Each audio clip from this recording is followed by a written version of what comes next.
What up? What up? What up? What's up, man? It's your boy Big Tight coming back through here one more again, early in the morning. To snatch the covers off y'all ass one more again this morning. Hey, we finna get right into it, y'all. What up with your Husky? What up with your OG Greedy man?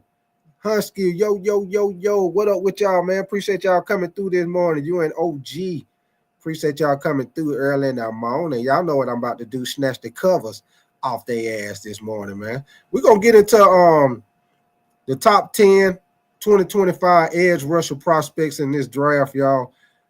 We also gonna talk about a couple of sleeper picks because really I'm doing the top 10, y'all, but when I looked at it, it's probably about a good 20 edge rushers in this draft, y'all, that most definitely can make a difference with your team. Even if they're not the primary pass rusher, they most definitely can come in a rotational position. This draft right here is very deep for edge rushers, very deep for D line, interior D line, very deep at hold on, y'all, sorry. Very deep at the running back position.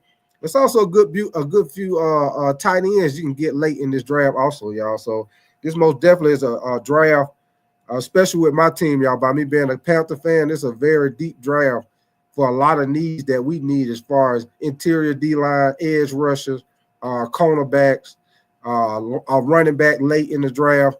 So most definitely, man. Let me see. Just say, OG. You say you blocked me yesterday because I said, yeah, I seen it. Hey, OG, I knew it was gonna lead up to it. Yeah, yeah, yeah. He cool, man. He just a diehard Panther fan, man. So if you be on there saying they suck, they trash, he'll let it go for a little while. But after a while, yeah, he'll knock you out. But yeah, good people, OG. He just a diehard fan, man. He just a diehard fan. Me, I don't really trip because we ain't hitting on that right now. We gotta make a lot of changes on defense. We don't know what Bryce gonna do. I mean, he looked good like the last couple of games of the season, but we'll see if he can continue that going on to the season. But like I said, OG, don't mean no harm, man. He just a diehard fan. He a good dude, man. I met him in person. He a cool dude, man. He just a diehard fan, man. So yeah, anytime you be clowning the team like that, he ain't gonna let it go for too long. He keeps saying it, he will knock your ass. What they call that? He will bear bonds your ass right up out the park. But oh yeah, Husky, I most definitely appreciate that, Husky. Most definitely, man. Hey, shout out to you, Husky. I appreciate that, man. Most definitely, man. Yes, sir. But yeah, man, we're gonna talk about a little bit of everything today, y'all. We're gonna talk about the top 10 edge rushers in this draft. They got a bunch of NFL trade rumors going on right now, a couple of rumors about what people might go in free agency. And of course, y'all know I'm a big Lakers fan. My Lakers had a bad loss last night to the Charlotte Hornets. They should not have lost to the Charlotte Hornets last night. And then what make it so bad, man, the Charlotte Hornets actually had a bad shooting night, man. They missed a whole lot of shots. What up with your trucker, man? Appreciate you coming through, brother. Man, the Charlotte Hornets missed a whole lot of shots last night. Ain't no reason why the Lakers should have lost to the Charlotte Hornets last night. But on that game, man, Charlotte beat them 100-97. LaMelo hit a big shot at the end of the game, a big shot. He drove to the basket and hit a floater and sealed the game 197. LeBron had two chances at the end of the game, missed two three-pointers at the end of the game, y'all, to try to tie it up. On this game, man, I'll probably say, y'all, probably in the first quarter, shit, Luka Doncic probably had about 5 turnovers at the beginning of the game, man. Luka probably had about 5. I think for the whole game he ended up having 6 turnovers. I think 5 of them was in the first few minutes of the game.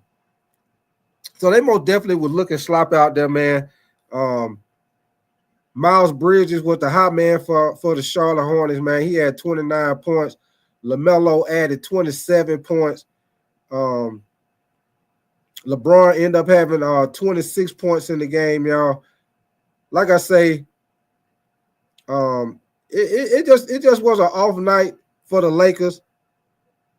Let me see, OG. You said Luka got crossed bad at the end. Yeah, he did. He most definitely did. And I'm gonna tell you something, OG. At the end of that game, they were the Lakers actually were beating Charlotte, man. Charlotte came back because they were beating Charlotte in the third quarter, man. Charlotte came back. Give me 1 second. I'm gonna tell y'all. Charlotte made a 22-1 run to come back because the Hornets were losing 65-53. With 4 minutes left in the third quarter. Once Austin Reaves got kicked out of the game because he had some words back and forth with the ref ended up throwing Austin Reaves out the game. Once Austin Reaves went out the game, man, the Charlotte Hornets went on a 22-1 run. The Lakers missed 10 straight shots within 6 minutes and 39 seconds of the game. They took advantage of Luka in the pick and roll once again. They started putting Luka in the pick and roll.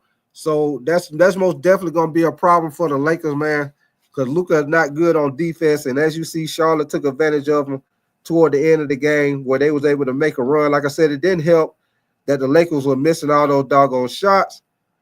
Yeah, those two techs, that hurt them with Austin Reaves, man. I think Austin Reaves, when it got put out the game, Lakers, they probably would have won the game if Austin Reaves was able to stay in the game. But like I say, it didn't help that the Lakers had a bad night, man. Matter of fact, LeBron, he didn't really do nothing much in the first half of the game, the first 3 quarters of the game, man. But LeBron stepped it up in the fourth quarter. He ended up scoring 16 of his 26 points in the fourth quarter, y'all. So what up with you, Candy Girl? Appreciate you coming through early in the morning. Yes, ma'am. We up here snatching the covers off their ass this morning. But yeah, man, Luka, he had 14 points, 11 rebounds, 8 assists. In his third game with the Lakers, man, Luka still look like he's still looking a little rusty, man. He's still looking like he's not all the way in basketball shape, also, y'all. But I will tell y'all this. Now, at the end of the game, Nick Smith Jr. for the Charlotte Hornets, he hit a go-ahead 3-pointer with 48 seconds left on the game. Rui missed 2 free throws. That also hurt him right there. And then, like I say, at the end of the game, man, LaMelo Ball, he drove down the lane and basically hit like a finger roll, a floater, whatever you want to call it, floater, finger roll, and hit the game winning point with 14.2 seconds left on the game. And like I say, once again, LeBron missed 2 3-pointers with 6.8 seconds left in the game. He missed both of them to try to tie the game up. And the Charlotte Hornets end up getting their second. Now, the Charlotte Hornets got their second win in 11 games, y'all. Mark Williams, the big man who the Lakers sent back, he had 10 points, 9 rebounds. He didn't really do that much. LeBron most definitely dunked on his ass at the beginning of the game. But most definitely was a bad loss for the Lakers, y'all. As a Laker fan, that was most definitely a terrible loss. They shouldn't have lost to Charlotte. Yeah, OG. Luka do look like he out of shape. And like I say, that I knew he was gonna be out of shape, y'all. They got a lot to do with he been hurt. But like over a month. He was coming off that calf injury. He ain't played in probably over a month and a half. So it's gonna take him a little time to get back in basketball shape. And also him and LeBron, it's gonna take a little time for them to basically what you want to call that, get eye to eye, as far, especially with the end of the game, who gonna be mostly handling the ball at the end of the game if it's a close game. So they still got some time, y'all. They still in a good spot. Tonight they got to play the Portland Trailblazers, which the Portland Trailblazers been a hot team. They've been so they most definitely got to step it up tonight because they got the Portland Trailblazers tonight, and then they got to turn around and play the Denver Nuggets Saturday night, which I will be doing a live game reaction. If y'all Laker fans, I will be doing a live game reaction to that Lakers game, Denver Nuggets, when they play Denver Nuggets Saturday night. Denver Nuggets done had our number. We cannot beat the Denver Nuggets, so we'll see what happens, especially now since they don't really have a big man presence with the situation with Luka, because Luka is the person that always kills them. So we'll see how they go, man. But like I said, I'm most definitely gonna do a live game reaction for that Lakers Denver Nuggets game Saturday night, y'all. But like I say, that most definitely was a bad loss. Bad loss for the Lakers last night, man. They most definitely should have beat Charlotte. Like I say, Charlotte, that was their second win in 11 games, y'all. So that let y'all know Charlotte, they've been struggling, man. They got a young team. So we'll see how it goes. We'll see if the Lakers can turn it around, see if they can get a big win against the Portland Trail Blazers tonight. Like I say, they better come with their A game because Portland been hot lately. So they most definitely got to step it up. Matter of fact, like I say, I think it was like around about the beginning of the game, man. Luka had like 5 turnovers, y'all. He ended up I think he had 6 for the game, but he had like 5 turnovers. So they most definitely got to tighten up, man, for real, man. That don't make no sense, man.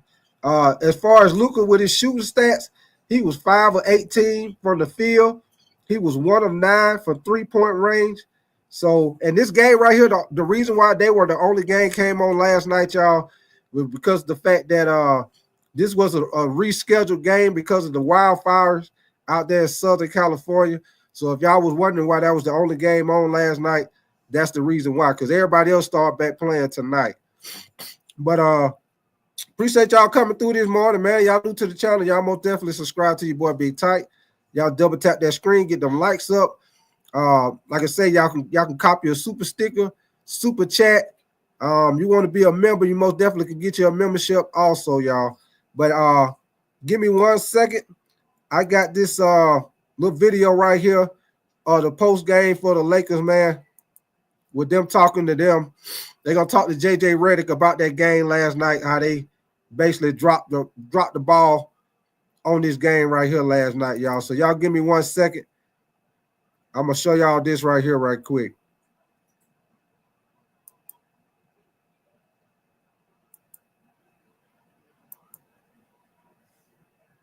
You're up 13 in the third, and I think 8 when Austin got ejected. Did you see something specifically shift in the second half from that point on? I don't think it was just the Austin. I mean, that certainly hurt us for the rest of the game, not having him out there. But, overall, I think we played, I don't even know, 39 to 44 minutes of pretty poor offense. And some of that's. What up with your dad, man? Appreciate you coming through, brother. To be expected. Yes, we're going to get into these edge rushers, y'all. Y'all know me. I talk about a little bit of everything. I'm going to definitely have to start out the show talking about my Lakers with this bad loss against Charlotte last night, y'all. We're going to talk about this. Like I said, also, we're going to talk about the trade rumors, a little bit of where the rumors are, where Aaron Rodgers might go, Myles Garrett, where he might get traded to. And then, like I said, we're going to get into these top edge rushers in this draft, man. I think it's a very deep draft. I'm going to show y'all the top 10, but when I looked at it, man, it's a legit probably about 20 edge rushers in this draft that most definitely can make a difference with your team, whether they the primary edge rusher or they're a role, what you want to call that, a role player on the defense, where they coming in with the second group of defensive linemen or whatever.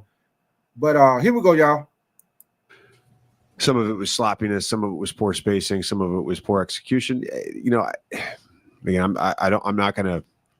The reason I'm not going to read too much into that is because I think our guys competed tonight and they played extremely hard. I also think Charlotte played very sloppy. I'm not. That's not to make an excuse. That's just the reality of just having 6 days off as a group and trying to integrate new pieces, and that happens sometimes. I've been part of those first games after All-Star break when they're humming and things are good, and I've been part of them when they've been sloppy like they were tonight. I thought, our effort and competitive spirit was good enough to win. Just we were really poor offensively for 90% of the game. Yeah. JJ, when you guys made this trade, obviously you disrupt and not necessarily even in a negative way, but you change kind of who you guys are. defensively, like where do you think this team is at in figuring that out, particularly down the stretch when it seemed like Charlotte was just kind of hunting and getting into the paint and getting what they wanted? How do you kind of coach that without having AD behind there, Max in that situation? Yeah. I thought we did a good job when we went to our fires. The big one, the Nick Smith 3, sometimes when I most definitely appreciate that super chat, Daz. Most definitely appreciate it, man. You said shout out Big Tight Love, brother. Hey, appreciate that, Daz. Most definitely, man. Appreciate that super chat, man. Appreciate it, Daz. Here we go, y'all. a guy holds onto the ball for a long time that you're doubling, he can kind of survey and put you in a long rotation. We're just a little bit late on that rotation. Can probably get off that earlier. But, whether it's firing shifts, I mean, there's certain guys, we were comfortable shifting off of. There's certain guys we were comfortable doubling off of when they were putting Luka and everything. So I thought overall we did a decent job of that. But certainly we'll look at the tape and figure out where we can be better. Do you guys have the ball down 3 with whatever 6 seconds to go or something like that? Luka's the guy inbounding it. LeBron gets the look. There's a lot of intrigue as to how those late game situations are going to be managed. Was tonight something to LeBron's offensive rhythm in the fourth had to do with that decision to have? Yeah, there's some interchangeable parts in some of the late game stuff, and you as a coach, you're excited that you have 2 guys that can be the passer and be the guy who gets the pass. But felt like LeBron, particularly in the fourth, just found a nice rhythm and felt really comfortable with that, and we got 2 good looks. JJ, you guys attempted a season high 51 threes tonight, and you had previously attempted a season high 50 against Utah in the last game. I think that the lowest has been 42 since Luka's been here. What have you liked about the shot quality? And I know you referenced tonight not loving the offense, but is that you've wanted to take more threes progressively throughout the season? Like, so what was the balance with that? Yeah, I think sometimes when the group is trying to get acclimated with each other, you can try to play the right way too much and turn down shots, and then you can try to get yourself in a rhythm and not make the extra pass. I think the flow of everything is gonna happen. I'm excited because this is a new problem to solve. Great. We'll work our butts off to try to solve the problem. But I'm excited about us being able to generate that stuff, getting 2 on the. So that's JJ Redick talking a little bit about the bad loss last night, man. I'm gonna skip to Austin Reaves. He gonna talk about his situation when he got kicked out of the game. They're gonna ask him about that, and he gonna let y'all know what happened. Give me 1 second on that.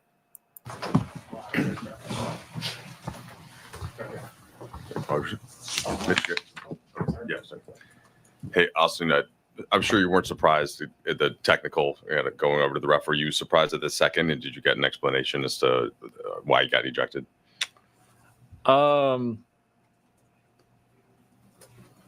I get the first one. Obviously, I approached him. I vocally said what I needed to say. And the second one, I was surprised. I'm walking away. And as soon as I heard the whistle, I kind of knew. Yeah, facts, OG. I agree with you, man. I'm most definitely agree with you. Lakers, you're on a short leash over there, man. You are most definitely on a short leash. I see the Lakers going to the playoffs, OG, but when they end up playing somebody with a dominant big man, somebody like Denver, once depending on Dallas, I don't know if Dallas might lose too many games before they get all their big men back. Most definite. Who else? Oklahoma, OKC. Teams like that. Even Memphis, man. It's gonna be a problem for the. I think it's gonna be a problem for the Lakers in the playoffs, man, because they don't really have athletic big like that. They don't really need a dominant big. They just need somebody to be a presence, man. Like I said before, I feel like they should go get Dwight Howard, man. I believe Dwight Howard can be a presence. Of course, he ain't going to get you 15, 20 points, but he most definitely be a presence in the paint, y'all. But OG, as far as the link, man, I'm gonna put the link in the chat in a little bit. I'm just gonna do my little talking right quick, man. And I'll put the link in the chat, and you can come up here and holler at me, man. Let me know what you're thinking. You know what you feel on, you know, some of the stuff I'm talking about. You know, some of the edge rushers. Cause we're gonna get into all that today, man. What had happened, but felt like it was quick. I'm walking away. Vando told me after the game that Rodney said I said it 3 times. So I guess that third time is the charm of getting the second text. So I got to do better. I just don't know the fine line of, you know, I've been in the league for 4 years now, and I've heard many things said to the refs from, you know, certain people, and nothing to be done, I guess. But when it's unexpected from somebody, that's when, you know, I guess the biggest issues happen. So like I said, I got to be better. I don't need to put myself in that position. I felt like he missed the call. I don't know. I haven't seen it. So yeah, I got to be better. You guys had been in that really good rhythm before the All-Star break, with the kind of the exception of that last game against Utah. Where do you feel like you got to refine the cohesion and, you know, get Luka integrated and all know when things are going to happen on the offensive end to start? Yeah, I think it's I don't think anybody thought that it was going to click right away. I think everybody knew that there was going to be some growing pains, and trying to figure out how to, you know, run everything, to be honest. Luka's, you know, a one-of-a-kind player, top 3 player in this league, and you know, he's got to be comfortable being himself, because, you know, like I said, he's one of the best players in the world. So we need him to be him, and it's just going to take, you know, a couple games, couple weeks to figure out, you know, what that best looks like. But I think that, you know, with the group that we have, we can do that fairly quick. Austin, kind of along those lines, you just sort of mentioned that you guys understood. All right, so I just wanted to play a little bit at that with Austin Reaves, him talking about the situation with him getting the 2 texts last night and them putting him out the game. I'm going to skip it forward a little bit, y'all, and they're going to talk to Luka and LeBron. I'm going to skip it a little bit so we can hear what they talking about the game right quick, and then we're going to jump right into Obviously, it, y'all. We're going to jump right into game with this team, figuring things What up out. with But your little JJ big hair, thought man? that Appreciate the you coming offense through. tonight for the group was maybe just not there for 90% of the game. Yeah, they did sign him, Alex, OG. They signed Alex Lynn. He played a little bit last night, but like I say, it's gonna take a little time with him, man. He's still trying to learn the plays and stuff. So we'll see how that go, OG. What's the challenge of you guys try to figure out playing one another to the best of your ability? Yeah, obviously, you know, it's gonna take a little time. You know, today a lot of rustiness from my part. So start the game with like 4 or 5 turnovers. That can't happen. So just gotta, you know, play the basketball the right way. And just fast forward into a late game situation, you're down 3, your guys' ball. You and LeBron are both, you know, incredible offensive talents. What's it like to be the guy inbounding the ball versus the guy taking the shot? Yeah, I mean, it's both ways. You know, he had it going, so obviously we're going to go to him. You know, I think it go both ways. So one time it's going to be him, one time me. So I think it depends how the game is going. Just overall, how would you assess the offensive process in the 3 games you played? Just not just yourself, but the team as a whole. I think it was good. You know, and obviously, like I say, you know, I'm getting a little time just to adjust to everything. But I think it was fine today. I think we had some good opportunities to make shots, but we didn't make any shots, especially me. So, you know, just get a little time to get used to it.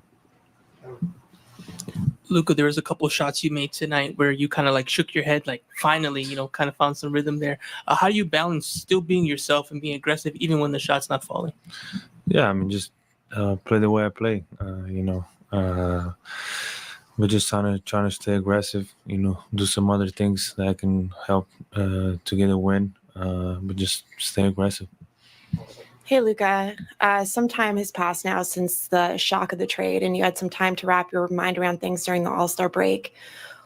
What are you thinking now, heading forward? Right now? Going forward.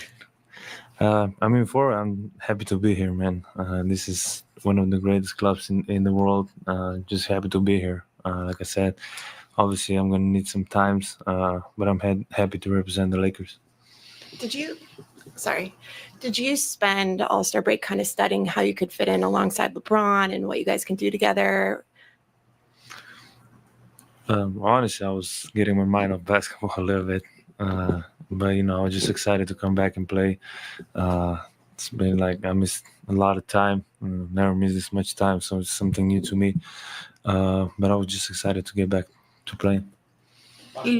Luka, ¿cómo describirías han sido estas 2 últimas semanas para ti, adaptándote al equipo, a la ciudad? Y la segunda parte, ¿cómo sientes esa evolución física, sobre todo hoy que aumentaron esos minutos para ti en la duela? Sí. Yeah, what up with you, Nick Tri-State? Yeah, we most definitely looked bad last night, Nick. We most definitely looked bad, man. Definitely. Luka had 5 turnovers within the first quarter, man. I think it wasn't even halfway through the first quarter. He had 5 turnovers, probably damn near the first couple of possessions, man. He turned the ball over, man. So they most definitely looked rusty last night, man. They missed a lot of shots. LeBron scored 16 of his 26 points in the fourth quarter. So they most definitely did not look good, man. They did not look good last night. That was a bad loss to Charlotte. That was Charlotte's second win out of 11 games. They most definitely been struggling, man. But I'm gonna play a little bit more of this, y'all. And we're gonna jump into these edge rushers, man. Like I said, I'm doing the top 10, but it's probably about a good 20 in this draft, man. Most definitely gonna make an instant impact or be a good rotational piece on somebody's line, man. Give me 1 second. La verdad que, como he dicho antes, necesito un poco de tiempo. Las piernas todavía no están. Me cuesta mucho con las piernas. I'm gonna skip to LeBron, man. They don't start talking to him in a different language, so that's about it for him. But we're gonna skip to LeBron, and then we're gonna get it, y'all. Bron, take us inside that third. You guys had that 13-point lead combined with the ejection with Austin there. What kind of changed? Obviously it deflated us a little bit. You lose a big piece like that. He had every right to argue the missed call. But what he said after that, I don't think it warranted him being kicked out. What was the explanation that you got? That he said the F-bomb too many times, but he said it in the beginning and he left it alone, and he said it's pretty obvious. So I think Rodney thought he said it again, but he didn't say it again. JJ talked about just the comfort and the rhythm that you had for yourself there in the fourth. How do you feel about the looks you got? I felt pretty good. I guess those last 2 was pretty good looks.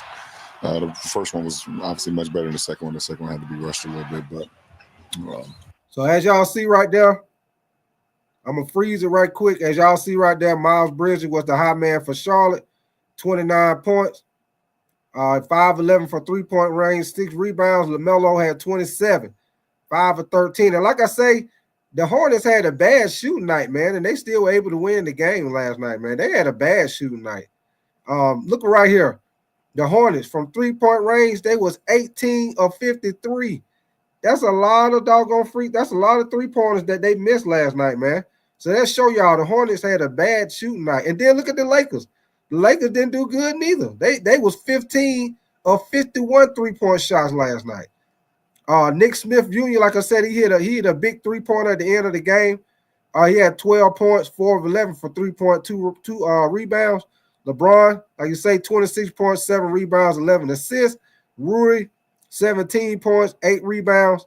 Luka, 14 points, 11 rebounds, 8 assists. And he had 6 turnovers, y'all. He had 5 of them in the first damn quarter. But here we go, y'all. I'm gonna finish playing this for LeBron, and we're gonna jump right into the edge rusher, y'all. Good looks. Yeah, good looks on there. JJ said he's looking forward to the challenge of kind of figuring this thing out. It's different personnel, and you guys are really kind of now having a stretch together there a little bit. when you come to a late game situation like you had tonight, the first time you and Luka have been in this situation, is it unspoken? What up with your Red Swarm, man? Appreciate you coming through early in the morning, man. Hey, we was on PPP show. PPP was trying to talk about they band. He was trying to talk about South Carolina State band. I told him they ain't had nothing on Mars Brown and the Bubbling Brown Sugar, baby. I ain't had nothing on them Red Swarm. I ain't have you know where to back me up the other night, Red. But here we go, y'all. I'm gonna finish playing this, and we're gonna jump into these top edge rushers, man. And yes, sir, we most definitely struggling right now, y'all. We got a lot of holes to fill as a Panther fan, man. But here we go. Again, like how you guys feeling it out? You run the set that the coaches, what JJ draws up, and you execute it and we executed. We just didn't make it. You guys have generated season highs in three-pointers the last couple games with 50 and 51. What have you liked about the shot quality and just the way that the offense, even as you guys figure things out, has been able to generate a lot of threes? I don't know. I'm not. Don't ask me a 3-point question, please. we generate. We got to. We did a good job of getting guys great looks. We had great looks, now we just didn't make them. So are you seeing the benefits of teams doubling you and Luka and kind of the open shots that creates for your teammates?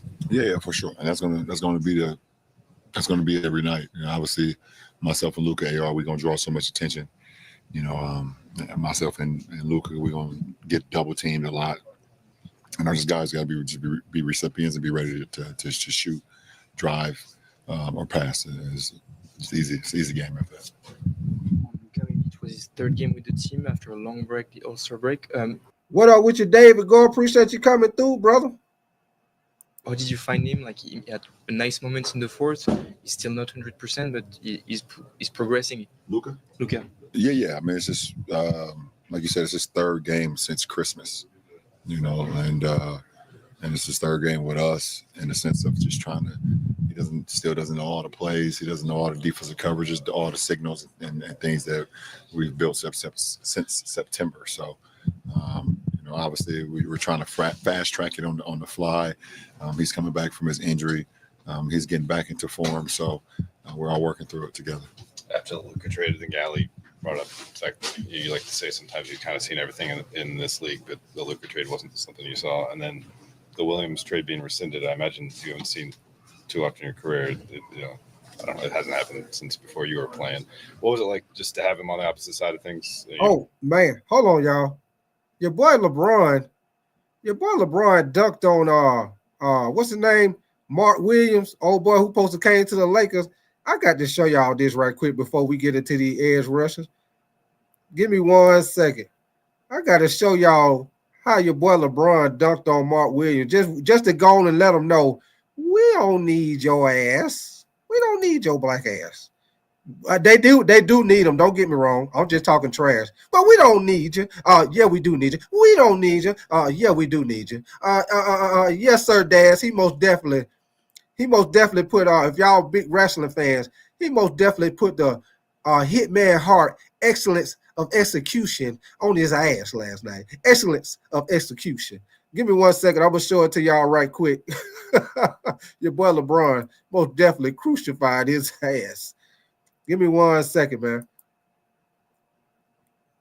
Like I say, y'all new to the channel, man. Y'all like my content. Y'all subscribe to the channel, man. Y'all double tap the screen, get them likes up. I'm just talking about these. Y'all know over here we talk about everything. I'm gonna definitely have to start out the night talking about my Lakers with the bad loss to Charlotte, and we're gonna get into these top edge rushers in this draft, which this is a deep draft for edge rushers, man. I'm gonna be talking about the top 10, but I'm gonna show y'all.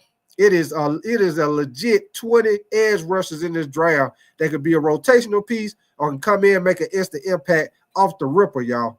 Very deep draft for edge rusher, running back, interior D-line, DBs.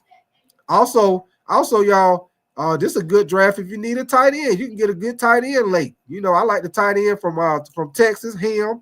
I like Loveland, the tight end from Michigan. It's some good tight ends you can get in here late, man.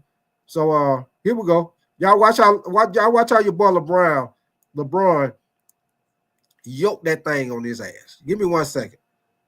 Times Maybe a good game to get clicking because they're welcoming in the lowly, and I mean lowly, 14th in the East, Charlotte Hornets. Doncic to LeBron, dunking over Mark Williams, who was a Laker for like 15 minutes. There and it so is.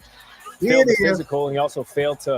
Ooh, hold on one more time, y'all. LeBron, hey, y'all see? Hey, LeBron is 40 years old. Did y'all see how he just caught that thing back on your boy? Hold on, y'all. Watch how he caught. Hold on. The physical. Look how he got that thing caught. That hey,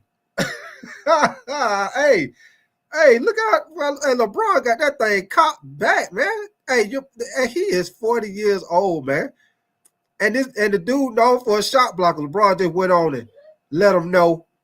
Let me go on and posterize your ass right quick before I go out the door. He also failed to. Ooh, right in his face, right there. What are you going to do face against the 40-year-old LeBron coming down the way with an absolute hammer? Yeah, that's what I wanted to show y'all right quick, man. Your boy LeBron executed his ass. Yes, sir, Red Swan. Appreciate you coming through early in the morning. Yes, ma'am, Candy Girl. Yes, y'all most definitely get those likes up, man. Y'all double tap that screen. Get them Lizzie likes up, man. And like I say, y'all subscribe to my channel if y'all like my content, man. We about to jump into these top 10 edge rushers in this year draft, man. I'm going to give y'all a sleeper pick also. After that, we're going to talk about some of these trade rumors where some people might go. Kirk Cousins, Aaron Rodgers, Myles Garrett, Cooper Kupp, Debo Samuels. We're going to talk about all that, man. It's a lot of people out there that's it's trade rumors on certain people, man. It's going to be interesting to see what they do with Sam Darnold with Minnesota. You know, they got a couple of rumors going around now about Micah Parsons might get moved, which I think that's some bull. I don't think they're going to move him, but y'all know rumors is rumors. Look at all these rumors surrounding me every day. Just need some time to get away. Ow! Look at all these rumors. I can't take it no more. Ow! Yes, sir. Yes, sir, OG. That the bubbling brown sugar on that drum line. Hey, that's what I told him, Red Swan. I told PPP the other day, hey, you better go look at the end of drum line and look at Mars Brown band. Hey, wasn't nobody messing with Mars Brown back then. You better cut it out. Cut it out. But here we go, y'all. We finna jump right into it. Let me get my screen set up. We finna jump right into the edge rushers. Let me see. Give me 1 second. Yes, sir. David. Hey, I had to hit you with the old music. Me and the girl next door. Oh.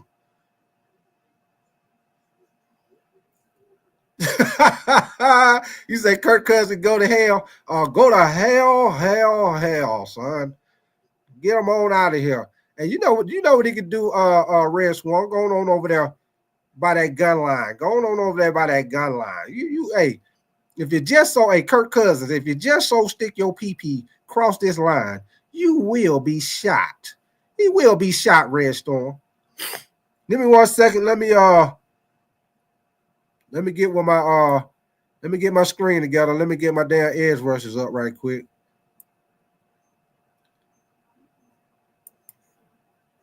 Me 1 second. Okay, here we go right here, y'all. All right, first one, we got Abdul Carter, y'all. Abdul Carter. We're gonna look at a couple of now. This is what we're gonna do, y'all. I'm gonna go through all top 10 of the edge rushers, and then each edge rusher, I'm gonna break them down. I'm gonna let you know his weight, speed. I'm gonna let you know what his strength is, what his weaknesses is, and then we're gonna look at a little film on him. We're gonna look at his pass rushing skills, and I'm gonna break it down. I'm gonna talk to y'all. We're gonna talk about it. So that's what we're gonna do. We're gonna go through each player.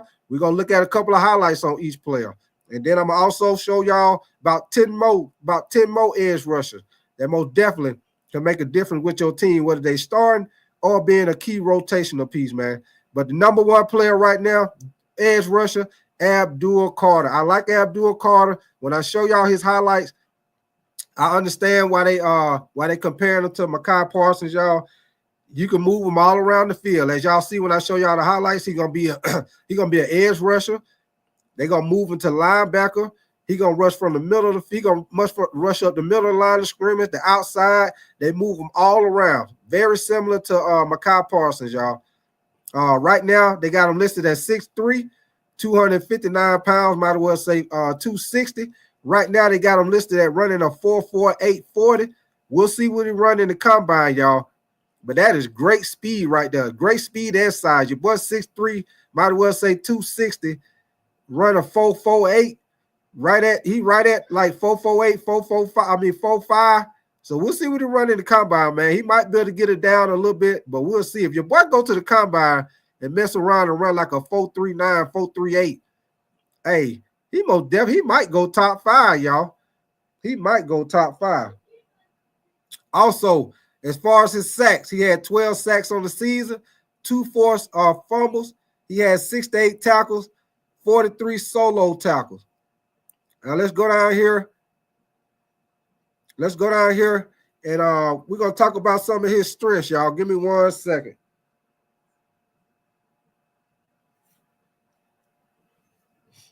We're going to talk about some of his strengths. Give me 1 second. Some of his strengths, what they got listed as far as some of his strengths and his weaknesses.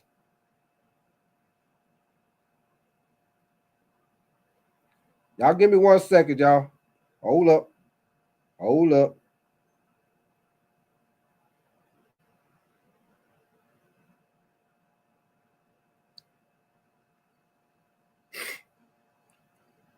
Trying to get my screen up right quick, y'all. Get up these get off so I can get his strength and weaknesses right quick. Give me 1 second.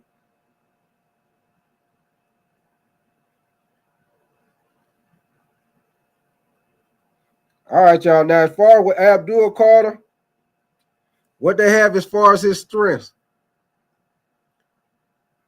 Of course, y'all know super athletic. Super athletic. They say he a freak of nature. Like I say, they say his shuttle time, he listed as a 4.35. Broad jump, they got it listed as a 10.7. And they say he also can power clean 350 pounds. He has a very explosive first step, jumps off the tape, consistently beat tackles, and forces QBs to abandon the clean pocket before the routes are able to develop. He also displays exceptional bend and ankle flexion around the edge, maintaining his speed while he's getting tight around angles. I'm sorry, y'all. Also, natural violence as a tackler. That means he's very good when he tackle people. You know he don't hit your ass. He is coming with it when he hits you. Also, he's a very good off-ball linebacker. So that let y'all know he most definitely would be great in a 4-3 defense, y'all, because of the fact that he can rush and he can drop off the ball in pass coverage.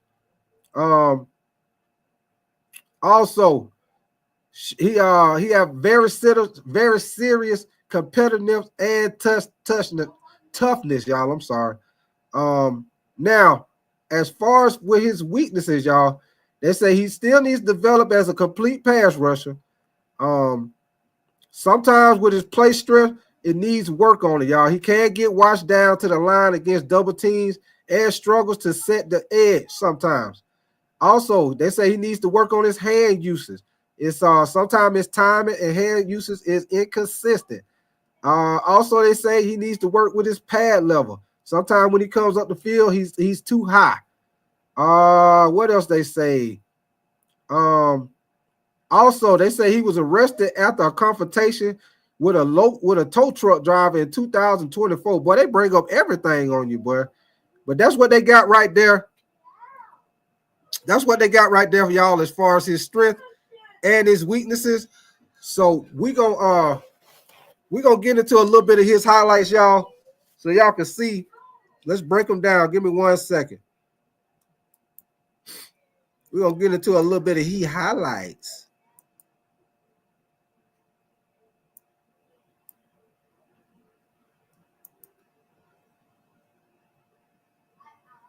Now y'all gonna see your boy explosive now. Don't get me wrong.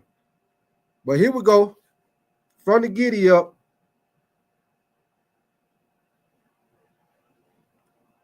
Y'all watch him. And also, give me 1 second, y'all. Let me get this dude a shout out, man. Guy named NFL Film Room do a great job once again on catching these highlights on certain college players, man. Y'all like looking at highlights and stuff. Y'all most definitely go check him out, man. Shout out to him. That's where I found this film at. But here we go, y'all. Now, y'all watch Abdul Carter on this first play. Look how he get upfield on that first step. Look, and this against Ohio State, y'all. Look how he bend around that corner. Once again, y'all watch this. Watch how he able to get around that tackle and bend around this corner.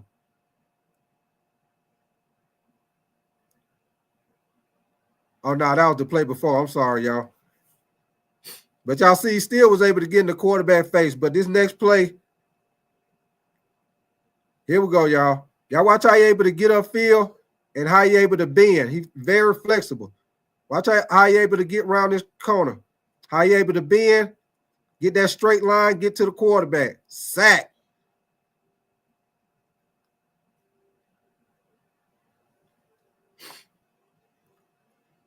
Yeah, he was a little high on that, OG. Like you say, that like I just told y'all, they say that's one of his weaknesses. He most definitely got to work on getting his pad level down. But look how he able to explode off the line of scrimmage. Look how he able to bend and get low. Now this time right here, he able to bend and get low, get around that corner. And even though he didn't sack the quarterback, he most definitely affected him, made him get out of the pocket, y'all. Good catch by the running back too, man. But here we go. He on the left side this time, right? Once again, I most definitely wanted to show this right here because he's going against Ohio State.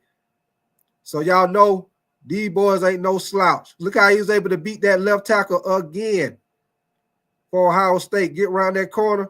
Most definitely, man. I think this guy be perfect for a 3-4 defense. I do not think he is a 4-3 defensive end. I think he better standing up than having his hand down in the dirt, especially with his size. But once again, look at that. Look at him get low, get low, get low. Even though he didn't sack the quarterback, he still was able to get back there. Quarterback got to get rid of the ball. Yes, sir. What's up? What up with your Omar Tillman, man? Y'all most definitely double tap that screen. Subscribe to your boy Big Tight. Y'all look at this right here. Once again, he making another play. Y'all look at this. Good way to stand up. Look at that. Stood him up. Good way to make that tackle right there. Now this is an example of him being off the ball, like how they use Micah Parsons. Look at him. Look how he able to get up in the line of scrimmage. Get off that block. Well, he didn't even get blocked. He did a good job of getting around, though. Look how he's able to get around. Find that open hole, get to the quarterback. Same way they use Micah Parsons for Dallas, y'all. Same way they use him. He still pass rush. They just used him from a different they just used him at the middle linebacker. Look at him. Great anticipation right there. Watch how he get off this block. And that's a center right there. He able to beat that center, get around, get that sack right there, y'all. Got very good pursuit of the ball, man. Very good pursuit of the ball.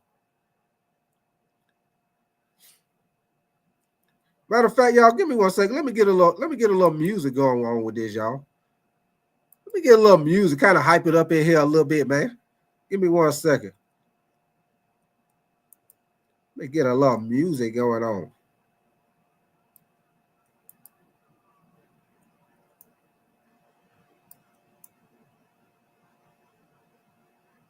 Get a little music, then we're going to get right back to it, y'all. Let me see.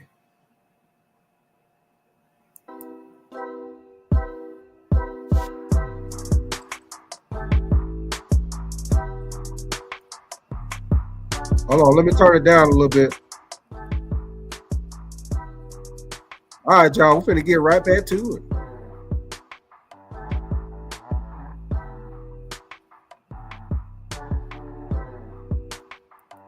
Like I say, once again, y'all new to my channel, man. Y'all double tap the screen for those likes. Y'all subscribe to my channel. Y'all like my content. Hey, y'all most definitely can copy a super sticker, super chat. I'll highlight your comment. And I just was able to start up my membership. So if you want to be a member to the channel, most definitely go to my channel. I'll put the link in the chat. You go to my channel and get you a membership, man. But here we go once again, y'all. They use him as an off-ball linebacker on this play. Once again, y'all. Now y'all watch this.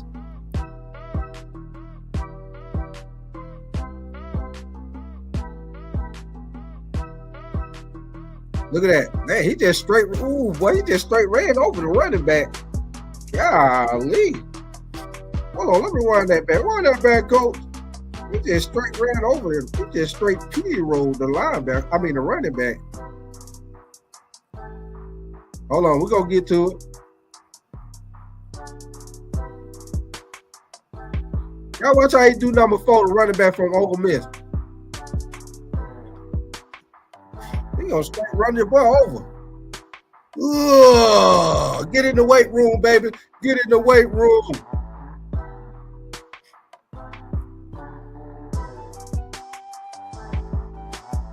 Like I say, y'all, he most definitely, the comparisons of him with Micah Parsons, that most definitely is a great comparison. Once again, off the ball. Look how he able to get off the block, get around the block. You most definitely finna get to the quarterback. Look at that.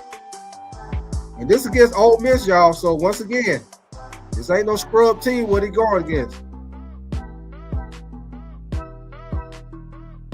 But he most definitely will have to be in a 3-4 defense, y'all. I don't see him being in no 4-3. He most definitely need to be in a 3-4 defense, y'all. So he can, if he in a 3-4 defense, he can do all this stuff what he doing. Well, he'll be most successful. Look at him. Find the ball. Look at that. Cause a fumble on that play.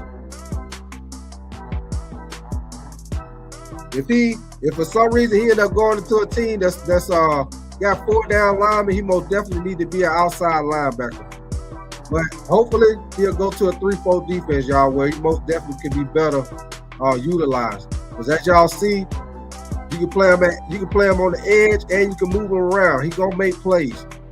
The boy make plays, instant impact off the ripper.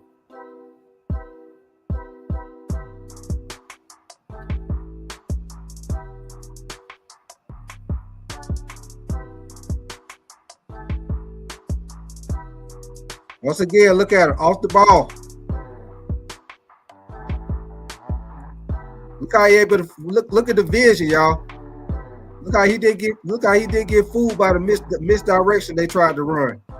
Get off the block, get the tackle. Great open field tackle right there. Now that's a great example of being able to get off the block and make the tackle right there, y'all. That's a great job right there. Once again, off the ball again. Now this time he's dropping in coverage, y'all. It's a little bit of this him dropping back into coverage.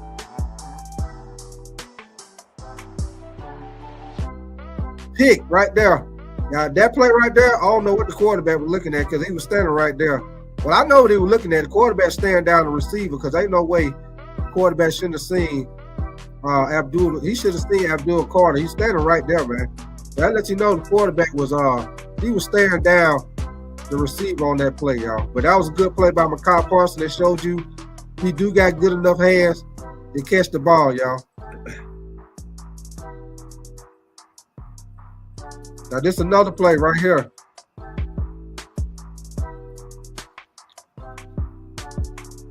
The defense, I mean, they try to run a little delay. Look at him. He able to get off that block again, make that tackle in open field right there. Now they got him at edge rusher this time, y'all. Look how he been around that corner.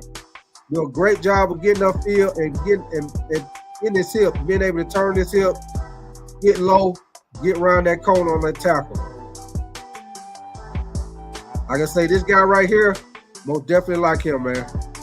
I think him and James Pierce for Tennessee, I like both of them guys, man. Look at this right here. He split the double. Look at him split the double team. He's strong enough to take on blockers, split the double team, make the tackle right there, y'all. He most definitely gonna help. He most definitely gonna help your team off the ripper, man. We look at this last highlight, and then we're gonna go to our next person, y'all. Look how he slide down. Slide down. Sit right there in the hole, square up, make the tackle, y'all. That's a good play by him. But there we go, y'all. That is the first edge rusher. He should be the first one taken off the board, y'all. Now give me 1 second. We're gonna go to our second guy. Let me get my screen back going.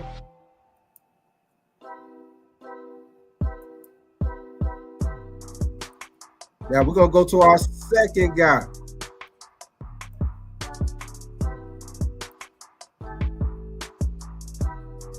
Which our second guy is who I was just talking about, James Pierce, man. I did not know James Pierce was this tall. He is 6'5". I did not know he was that tall. He don't look like he that tall on the field, y'all. But James Pierce is our number 2 edge rusher on the list. Let's go on to him, y'all. Here we go, James Pierce. 6'5", 243 pounds, which I like James Pierce, man. He another one. I think he should be in a 3-4 because he's too light. He's too light to be in a 4-3 because he is a big defensive end, but he only weighs 243 pounds, y'all. He most definitely needs to be in a 3-4 defense, y'all. He would be perfect for the 3-4 defense. Right now they got him listed as a 4.49 in the 40 time. Like I say, if him and Abdullah, both of them run 4.4s in the draft, they most definitely, both of them probably gonna go in the top 10, man. As far as sacks this year, he didn't have a big sack production for this season. He got doubled a lot, but he had 7.5 sacks. He had 1 forced fumble, 38 tackles, 23 solo tackles, y'all. Now let's get into some of his strengths and weaknesses. Now, as far as his strength, right here it says he displays elite first step explosion off the edge. Also, he possesses remarkable bend and ankle flexion. The same thing they said about Abdul Carter when turning the corner. Let's say he demonstrates advanced hand usage for his experience at the level. So that means he's very good with his hands with the offensive tackle trying to block him, y'all. He most definitely. So that means he good with the rip move, you know, good with his hands, keeping the offensive tackle from getting hands on him and getting them blocked. They say he has natural instinct as a pass rusher. Says he has excellent awareness when working the line games. What I mean by that, y'all, is when he on the line of scrimmage, he do a good job of not over pursuing plays, staying home when the play go backside, misdirection. He's strong enough to hold up the block, make tackles. He also flashes impressive change of direction, y'all. Very good at change of direction when the play go to the opposite side, y'all. Also, they say he has a high IQ of football. Now, let's go down here to some of his weaknesses, y'all. Now, as far as his weaknesses, let's say he currently lacks ideal play strength. So he needs to get a little stronger in the weight room, which I feel like that ain't a big problem. We can get you stronger in the weight room. I don't feel like that's a big problem. They also say he shows some inconsistency maintaining leverage when teams run directly at him. So they say he has a problem when teams run at him, y'all. Particularly against gap schemes with pulling guards. So he have a problem with the power gap running scheme with the guards pulling, y'all. So that all they got to do with is him getting stronger in the weight room. That's all that is, y'all. You got to get stronger in the weight room. They say he can't get too focused on rushing upfield and occasionally creates escape lanes for mobile quarterbacks by losing containment. So that means sometimes he get too far upfield and lose containment, y'all, where the quarterback is able to scramble out of the pocket. They also say he needs to develop and rely and get a more reliable counter move. So he need to work on some of his counter moves, y'all. Also, the last thing they say, he must improve ability to stack and shed quickly against longer offensive tackles who can get their hands on him. So a lot of this stuff right here got to do with his strength, y'all. And like I say, he need to work on a little bit of his moves. But we're finna look at a little bit of his highlights, y'all. Give me 1 second. We're gonna look at a little film on him, man. James Pierce. Let me switch my screen right quick. Y'all give me 1 second. Yeah, he real like OG. He most definitely got to be in the 3-4, man. Let me see what you say, Welch. You say, do I coach? Sounds like you know a lot. Hey, man, you know what, Welch? I don't coach football. I always wanted to coach football, man. Never really just got a chance to coach football, man. I know football in and out, man. I don't care what position it is. I always wanted to be a coach, but you know, early in my career, man, they weren't really paying. You know, with the coach, you know, if you know, like I know, with the coaching cycle, man, you start out in like high school or elementary. I mean, not elementary school. You start out in high school or middle school, and when you're a position coach in high school, man, you don't get paid. So it's basically kind of like a what you want to call it, like a seniority thing, man. You have to kind of wait your time until, you know, a position come available. A head coach might, you know, might put a word in for you where you can get a coaching position, man. But at the time when I was younger, well, I didn't have time to wait on that. So that's why I ended up driving trucks. But I most definitely always wanted to coach, well, most definitely, man. But I appreciate that, man. Most definitely appreciate that, man. Yeah. So let's get into it, y'all. I'm gonna show y'all some of his highlights, man, and we'll look at some of the stuff, what he doing right or what he doing wrong. Give me 1 second, y'all.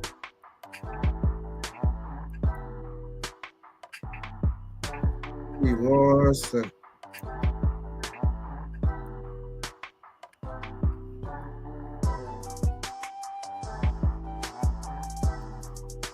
All right, y'all, here we go. Get my screen going. All right. Now, once again, I think this was the same guy. Yeah, shout out to NFL Rules again. Like I say, he do a great job doing these highlights on college players, man. Y'all like to look at highlights, y'all gonna definitely go over there and check them out, man. But here we go right here. James Pierce, right here, he actually lined up with his hand in the ground, y'all, with his hand in the dirt. So let's see what he do on this first place. And I wanted to do this right here as far as with his highlights because I like to see them go against teams that got a good offensive line. Y'all know Alabama, they known for having good offensive linemen. So this is him going against Alabama, y'all. Give me 1 second. Here we go.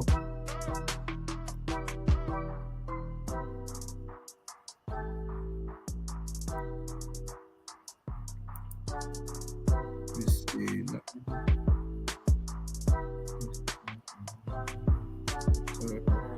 I got you, Well. Hey, no disrespect, man. Hey, it's all good, man. Hey, if that's what you heard, it's all good, man. Hey, on my channel right here, man, you free to voice your opinion. I don't trip on you, man, because I feel like in sports, everybody got an opinion, man. You should be free to be able to voice your opinion and don't get mad at you. You know what I'm saying? So you good, Welch. Hey, ain't no disrespect. Let me see what you say on my Tillman, man. You say he's a speed rusher, a speed rush edge, not a traditional defense end. Facts, Omar. That's why I said he most definitely him and Abdul Carter need to be in a 3-4 defense, man. Especially Abdul Carter. If you want to use Abdul Carter to his full potential, needs to be in a 3-4 defense, man. But here we go, y'all. Give me 1 second. Now, as y'all see on this play right here, the tight end was trying to block him. He was able to get off the block with the tight end. Look at him. He has good enough agility. And you know, right there, Jalen Miro is not an easy quarterback to get down. He got good enough lateral quickness where he can able to get the sack, y'all. Once again, this is him again against Arkansas. They run a stunt right here, y'all. Look at that. Get down. Good tackle right there. Good open field tackle right there.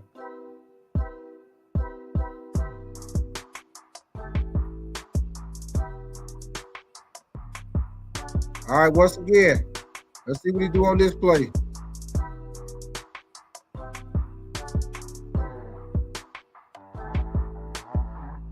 Look at this. He do a good job sliding down the line of scrimmage, getting the tackle backside, coming from the backside, sliding down. As y'all see, he didn't knife in there where he would be out of control just in case they ran a reverse or a misdirection or something.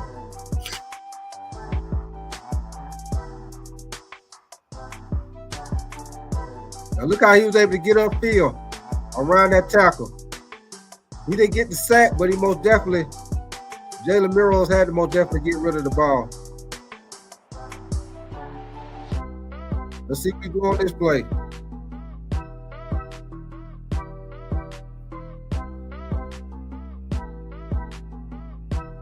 Look at that.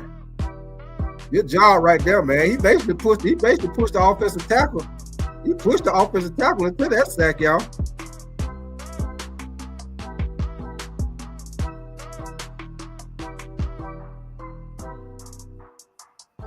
All right, let's see what he do on this play, y'all. Once again, he already got the offensive tackle beat right here. Do a good job of being around the edge.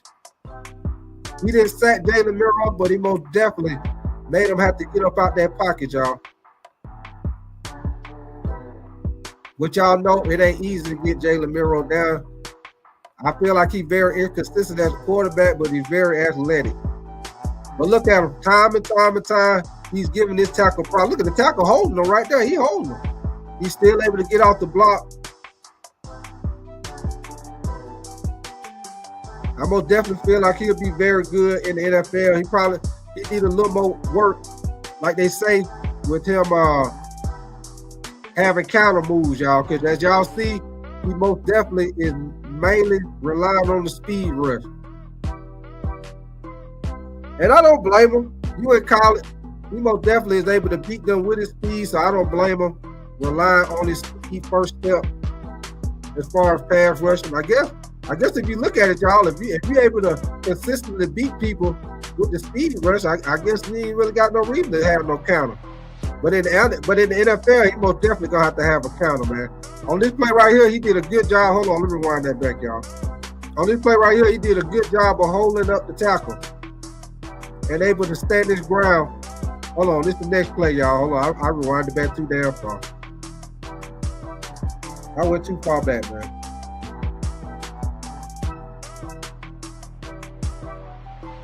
I went too far back, y'all. Okay, here we go. Now y'all watch how he y'all watch how he hold this block up with the offensive tackle. Look how he's strong enough to stand his ground. Look at that. Look at that. You see the tackle able to get off the block, make that tackle right there, y'all. That's a good job. Well, he didn't make that. Damn, I thought he didn't make the tackle. Well, he got the shoestring tackle. He was able to trip him up, but still, he did a great job of holding up the tackle and being able to get off the block to try to make the tackle, y'all. Once again, right here, he stand his ground, make the tackle, y'all. Got the shoestring tackle once again.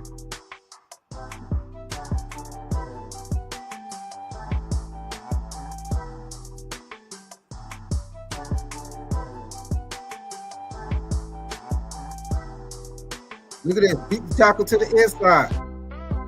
Look at that. He didn't get the sack, but he most definitely affected the quarterback, y'all. He most definitely affected the quarterback.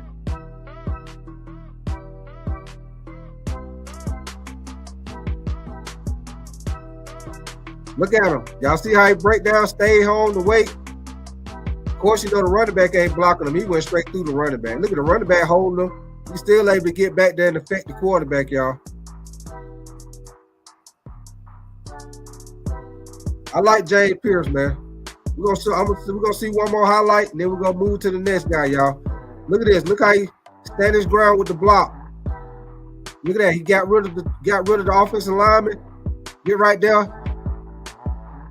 on the block, y'all. Right there on the tackle. I'm sorry. So y'all see that right there?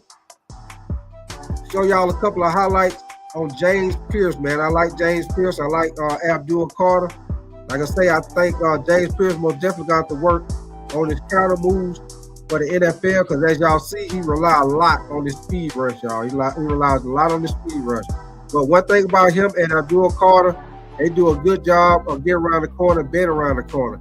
Yeah, OG, he most definitely going to have to gain some weight. He most definitely going to have to get in that weight room. As y'all heard, when I read his weaknesses, half of the weaknesses that he got something to do with he need to get stronger, he need to get bigger. One of his weakness was when the team started running at him, he had problems with that. That ain't never weight room. You need to get stronger in the weight room to be able to stand your ground with those blocks when they run blocking. Like I said, he needs to work on his counter moves. So, right. You know that be the thing. OG, some guys be tall, but they don't have long arms. Like a lot of times you catch guys that be shorter guys and have longer arms, man. But here we go, y'all. We're gonna go to the next guy. We're going to move to the next guy on the list, the third guy who I got on the list. Y'all give me 1 second. Like I say, y'all new to the channel, man. Y'all most definitely double tap the screen, get the likes up. Y'all subscribe to your boy Big Tyke, man. I appreciate y'all coming through. Y'all know y'all can always copy a super sticker or super chat, or y'all want to be a member to my channel. Y'all most definitely, matter of fact, I'm going to put the link in here. That's the link to my channel right there. If y'all want to go to my channel, if y'all want to be a member of the channel, man. We got 3 levels. Got a starter, all-star, and an MVP level, man. So here we go. Let me get to my screen. We're going to go to the next guy, y'all.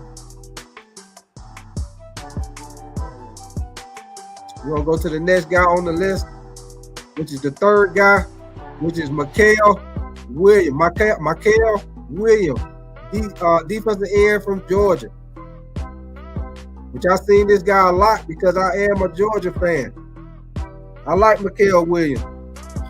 He's a bigger size. I believe Mikael Williams, I think he could play in a 3-4 or 4-3 with his size, y'all, because he's 265 pounds. He'll probably put, in the NFL, he'll probably put on about 10 more pounds. I most definitely like him, man. 6'5", 265 pounds. It's 40 time right now. They got him listed as a 4.65, which that's still good time for it. That's still a good time for edge rusher. As far as sacks, he didn't have a lot of sacks this year, but he most definitely affects the game, man. He had 5 sacks, 2 forced fumbles, 21 tackles, 15 solo tackles, and he did have a point in time where he was hurt this year, y'all. But he most definitely affects the game, as y'all will see once I show y'all the film on him. Let me see. Give me 1 second, y'all.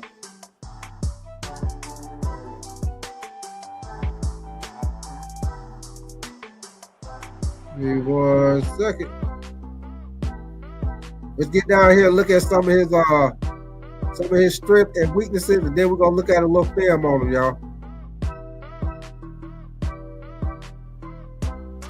All right, now his strength, they say he showcases real power at the point of attack. He consistently controls block with his violent hands and creates separation that allows him to track the ball carriers effectively. Also, he brings scheme versatility. Like I told y'all, he could be a 3-4 or a 4-3. He can line up, like they say, he can line up with his hand in the dirt, or he can stand up. He has the size to play 3-4 or 4-3, y'all. Also, he is a natural leverage player who excels at setting a strong edge, using his length and heavy hands to attack and shed blocks with authority. Like I was just saying, he's very good at holding up the block, getting off the block, making tackles. That's why I say he could be a 3-4 or a 4-3. That's the advantage you get with him, with the first 2 guys, with Abdul Carter, James Pierce. They're very athletic, very explosive off the ball, but they are specifically 3-4 linebackers, which, in my opinion, because they're small. This guy right here, I think he's all around. I like Mikael Williams because you can play him either way. So if you draft him, it don't matter what defense you play, he can do both. And as you see, he affects you in the run game. He's very good at stopping the run, and he has the ability to rush the passer, to rush the quarterback, y'all. I like, really, to be honest with y'all, man, I think he really if you're looking for a complete edge rusher, really, Mikael Williams probably the best complete edge rusher. He's probably about the best out of this draft, y'all. If you think about it, as far as being able to pass rush and stop the run. You know, Abdul Carter, James Pierce, don't get me wrong, they good too. And I think for them, they more going to affect the game with the pass rush. Abdul Carter, him, like I say, he more like a Micah Parsons. He can play on the ball, off the ball. You can put him all the way. He more. I say Abdul Carter. He more of an X factor for your defense. So if you most definitely want somebody you can move around, make plays, an X factor, Abdul Carter most definitely great for that, y'all. Also, they say he shows natural instinct as a pass rusher with the ability to counter and adjust with rush. Playing his mid snap based on offensive line sets.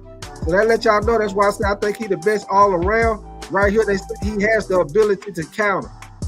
And what they say one of the weaknesses was with James Pierce, he needs to work on his counter move. This guy right here, he already has counter moves.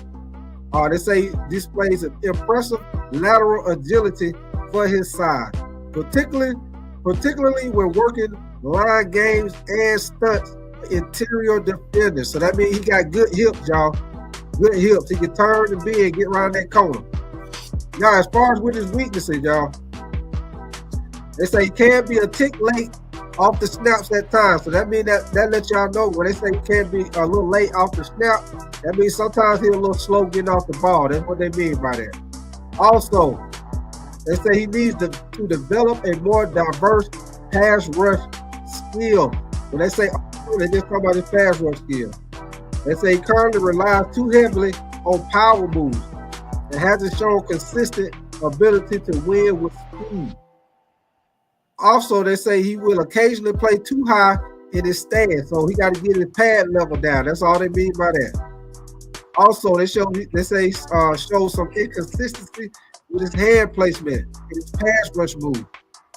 Also, they said he could improve his ability to recognize and react to pulling guards. So that means sometimes he get caught in the traps, y'all. When teams run a power gap scheme, sometimes he get caught in the gap, y'all. I mean, in the traps, I'm sorry. So, those are his strengths and weaknesses. Now we're going to get into some of his highlights, man. We're going to look at a little bit of his highlights, some of his game. Y'all give me 1 second, man. You say you like Kendall Grant more? I like Kendall Grant too, man. I like him too, man. Most definitely. He most definitely got a motor, OG. Y'all give me 1 second, man. Let me get my screen back together. And we're gonna look at a little film on Mikael on UGA. Give me 1 second. We'll pull up a little something on him.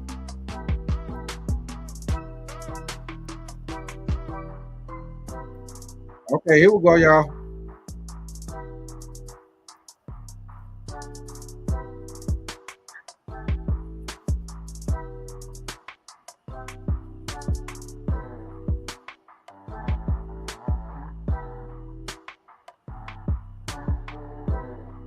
Okay, here we go.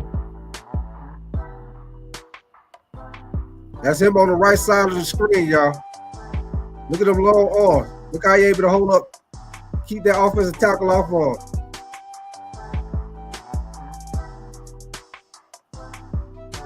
He did a good job right there using his arm right there against the offensive tackle, man. All right, right here, let's see what he do on this play, y'all.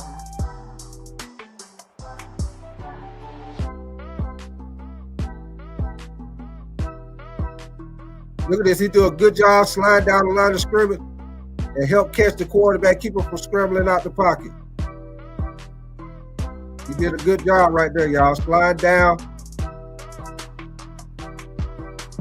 See, watch this. They're going to show it from a different angle right here, y'all. Look at it. He couldn't get upfield, so he was able to slide down, stop that quarterback from scrambling. Because if he would have made that tackle, look at all that open field, man. That quarterback was going to get somewhere. Oh man, OG, if he fall to Detroit, boy, that's gonna be ugly. Now watch this right here, y'all. They running the toss sweep right here. Look at him slide down the line of scrimmage. Look at him holding up that block with that tight end. Slide down, bam, right down the tackle, y'all. Good job. He did a great job. He's very good against the run, y'all. Like they say, his weakness, we got to get a little bit better with his pass rush skill. But with his athletic ability, I most definitely feel like he'll be able to improve that in the NFL. Look at that good open field tackle right there. Good open field tackle.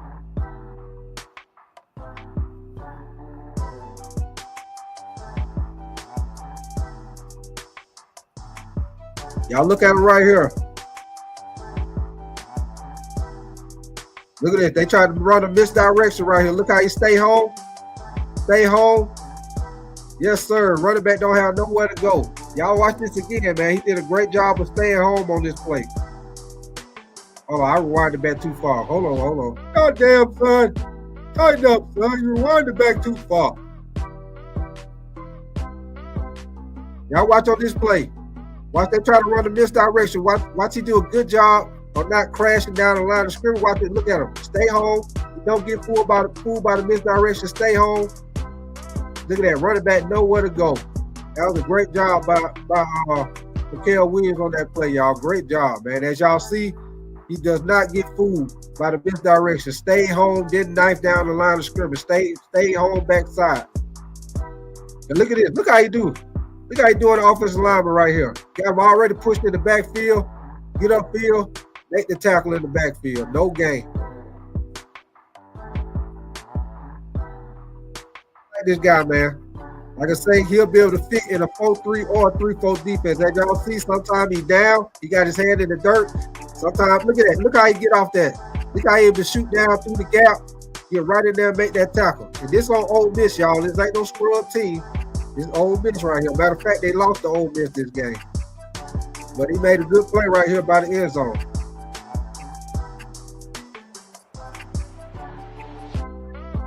Once again, let's see what he do on this play. Once again, he lined up, hand in the dirt. Look at this. Look at this. He able to get it. He beat the block. Beat the block. Look at him and Javon Walker right there. Look at that. Him and Javon Walker right there. I like that. Javon Walker gonna be nice too, man.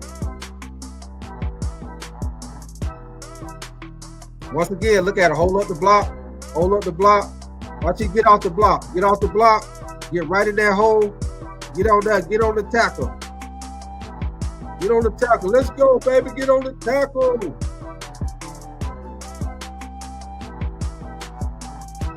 All right, once again, let's see what he do on this play, y'all. Hey, boy, he just pushed the guy. Look how he did the offensive lineman. Good Lord, he pushed that boy all in the backfield. He pushed that offensive lineman all in the backfield. The boy's strong, man. Once again, let's see what he do right here against Ole Miss, y'all.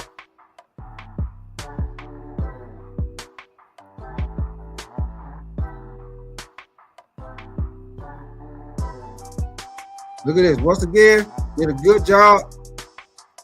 Look at that. They ain't go nowhere. They ain't have nowhere to go on that play. Nowhere.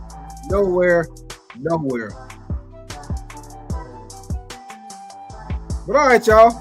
Now that's a little bit of his film on him. We're going to go to our next edge rusher, man. Yes, sir, Dash. He most definitely is a dog. Let me see if you say Red. You say Dash, I'm a huge Bulldog fan. I like Jalen Walker too, but he lacks ideal height to play the edge in the NFL. I see him as an outside linebacker in the NFL. I agree with you, Red Swan.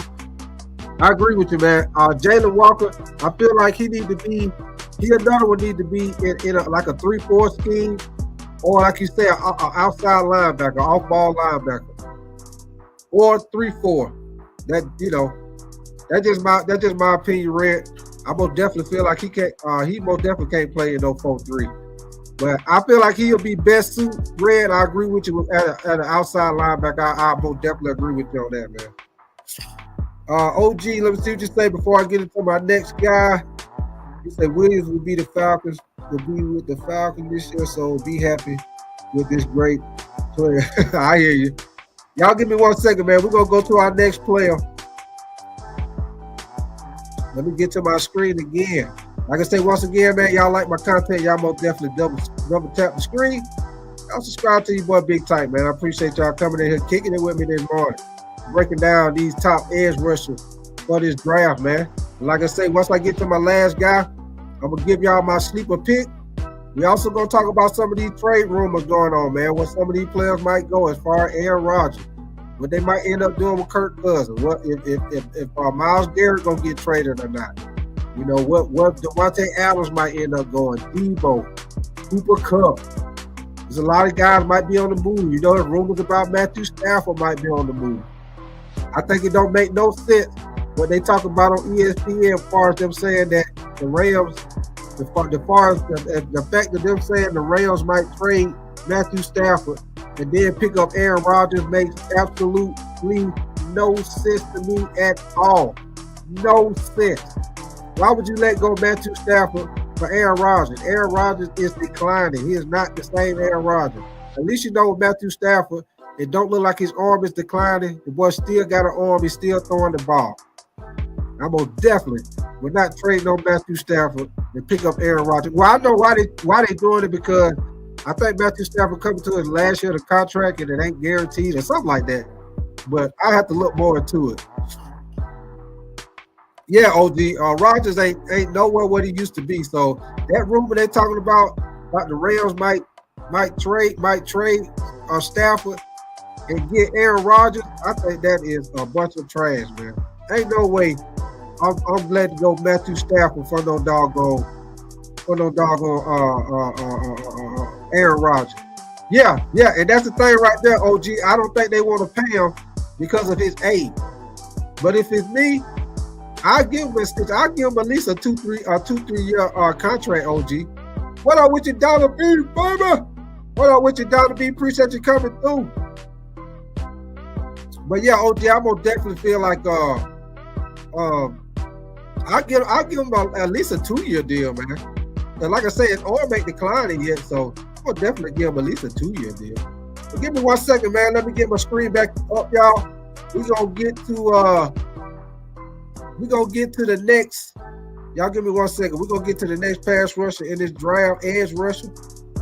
Like I said, I'm gonna definitely appreciate y'all coming in here kicking it with me early this morning. Hold on, y'all. Let me get my screen back up. We're going to get to the next guy. With the next guy, edge rusher from Texas A&M, which is Shamar Stewart, y'all. Number 4 on the list, edge rusher. We're going to get into him.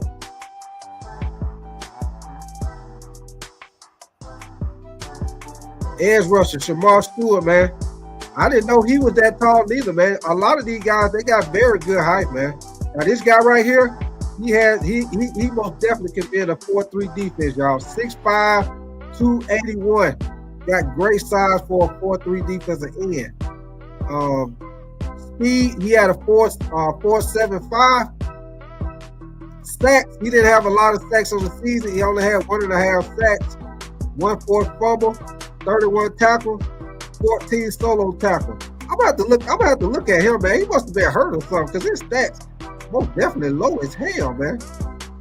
His stats low as hell as far as tackles, sacks, and stuff. He's the number 4 rated defense edge rush. I'm gonna have to look and see if he must have got hurt or something, man. His stats low as hell. But give me 1 second, y'all. Let's get down to some of his strengths and some of his weaknesses, and then we're gonna look at a little film on him, y'all. Now, as far as with the scouting report, what they say his strengths are, they say he has rare bend and size and movement skills for 290. So that means he can be a big guy and he can move. He got good movement for a big guy. They say he shows shocking lateral agility when he's working on stunts, and he's also impressive on closing speed, closing down on quarterback. Also, they say he has devastating power at the point of attack. So that means he's very good with his hands. He got strong hands. They say he also has proper leverage. So that means he got good pad level, y'all. So I mean, he that already let y'all know. Let's say he got devastating power with the point of attack, and he has good pad level. So that let y'all know he gonna be good run defender. He's gonna be a very good run defender.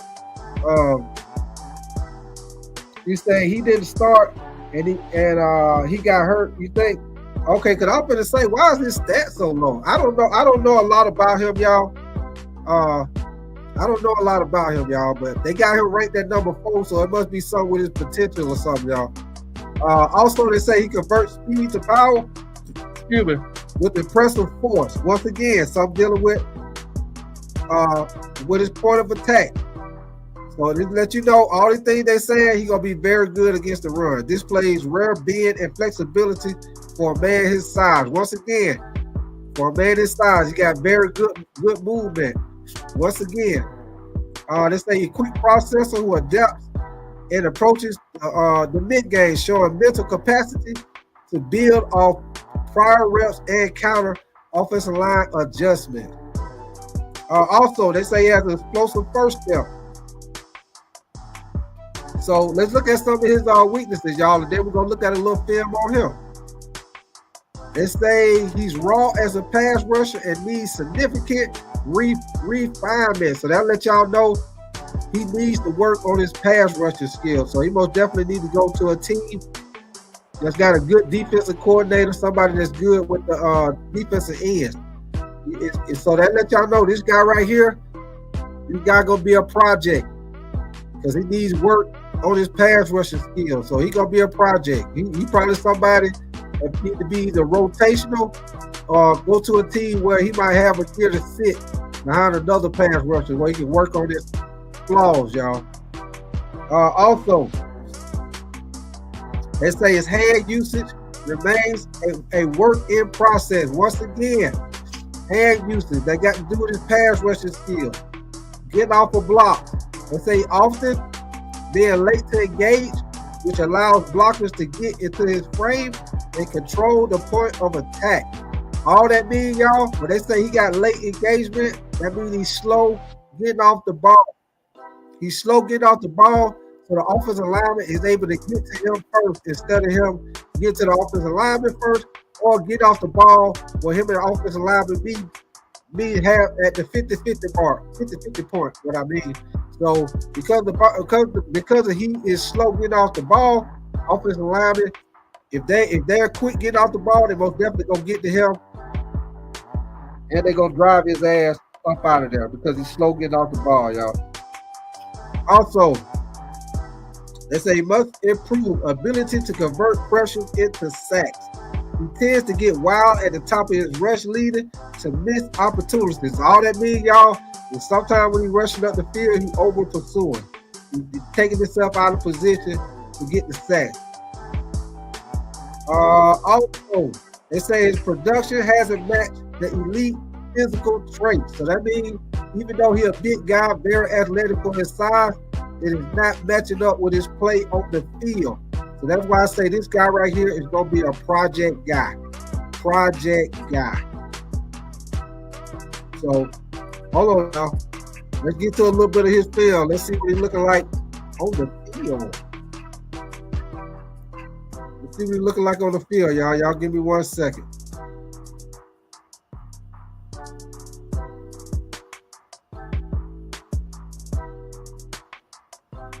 Hold on, let me stop my screen.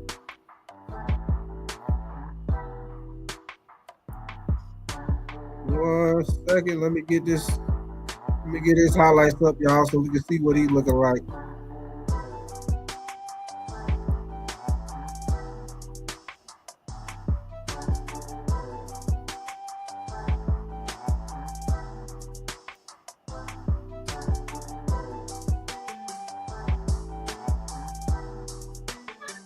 Oh, here you go right here. I'm finna say, I know I got his ass on here. Here you go right here, y'all.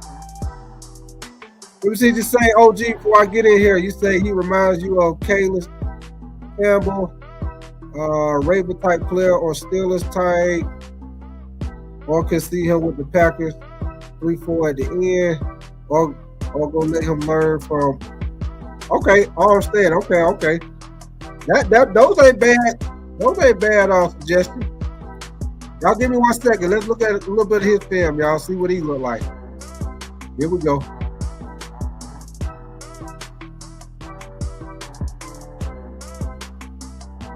As y'all see, get off the block right there.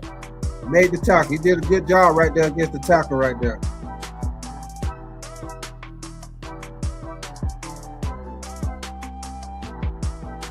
Let's see what he do on this play, y'all.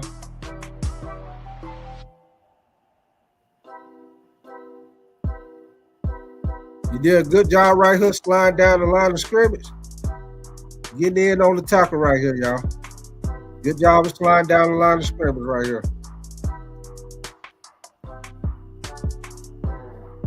All right, let's see what he do this time. This time he's standing up, y'all. Let's see what he do this time. Look at that. He bull rushing, able to get off, get to the quarterback right here. Well, he didn't sack him. He didn't sack him, but he got to him. He most definitely affected him in the pocket, y'all. Look at it right here. Got the ability. He's seen the screen, able to get upfield, make the tackle right here, y'all. That was a good job of read and reacting, what they call read and reacting.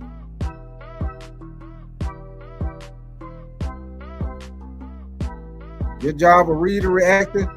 Get out there and get the tackle on the screen, y'all. Didn't even let the screen develop to get upfield. You did a good job on that play, y'all. Good job. Right here, they run the toss sweep. Be able to hold up on the block with the tight end right there. Slide down the line of scrimmage once again. Make the tackle.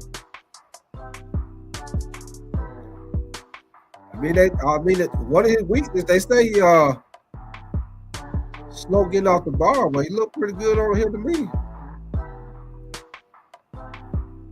Oh, he missed that tackle. That's the day. He missed the hell out that tackle there.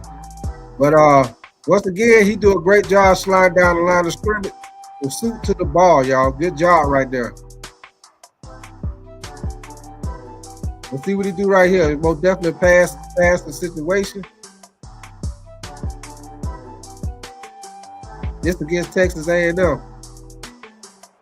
He's able to bend around that corner. He didn't get the sack, but he most definitely made the quarterback Quinn Ewers have to leave out the pocket, y'all. Let's see what he do right here. This against South Carolina. Oh boy, he just straight destroyed that play.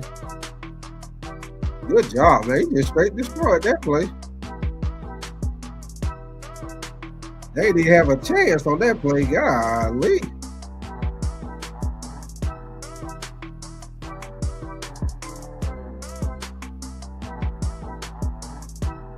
Once again, good job holding up the block, sliding down the line of scrimmage, making that tackle, y'all.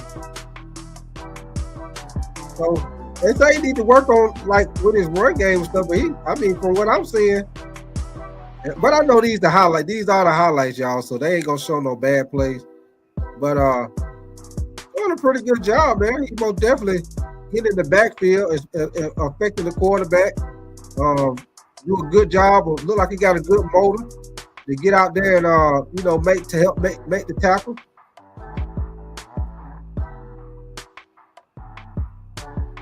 Yeah, OG, he most definitely got to go to a good coach, man. Because as you see, he most definitely has the athletic ability, like they say, with his strength. He has great athletic ability for his size.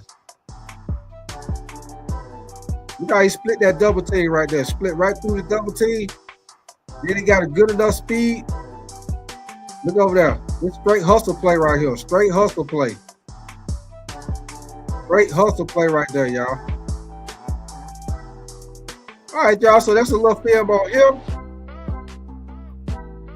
We're going to get ready to go to our next guy, man. And like I say, appreciate y'all coming through, kicking it with me this morning, man. Y'all like my content. Y'all new to the channel.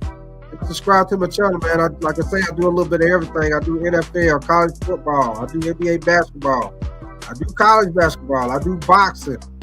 I do a little bit of everything, man. So if y'all like that type of party, you most definitely came to the right place, baby. It's all good in the hizzy hood. Y'all give me 1 second, man. Let me stop my screen. And we're going to go to our next edge rusher for this draft, man. That was Shamar Stewart, edge rusher from Texas A&M.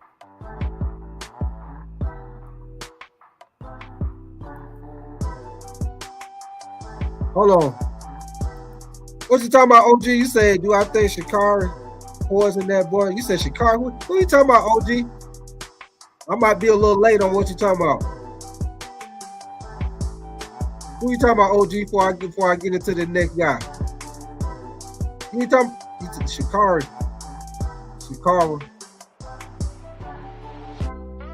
Who you talking about, OG? I might be a little late on what you're talking about, OG.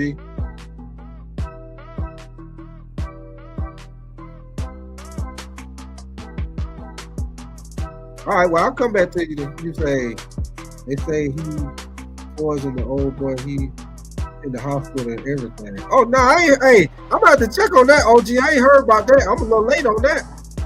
I'm gonna definitely got to check on that, OG. I'm a little late on that, man. But y'all hold on 1 second. Let me get into our next guy.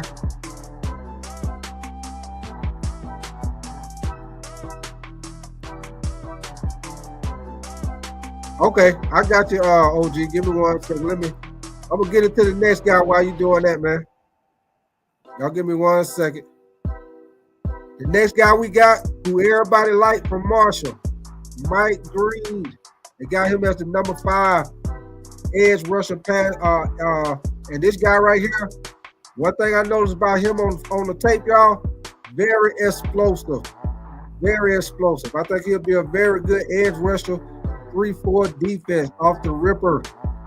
Very good, man. This guy right here, to be honest with y'all, I think he's the best pass rusher in this draft, my opinion. Now I say Abdul Carter and James Pierce, they most definitely are very athletic. I think James Pierce got to get in the weight room because he's very thin for his height. But this guy right here, I think he is the best edge rusher in this draft. I know Abdul Carter is the most athletic, probably the most.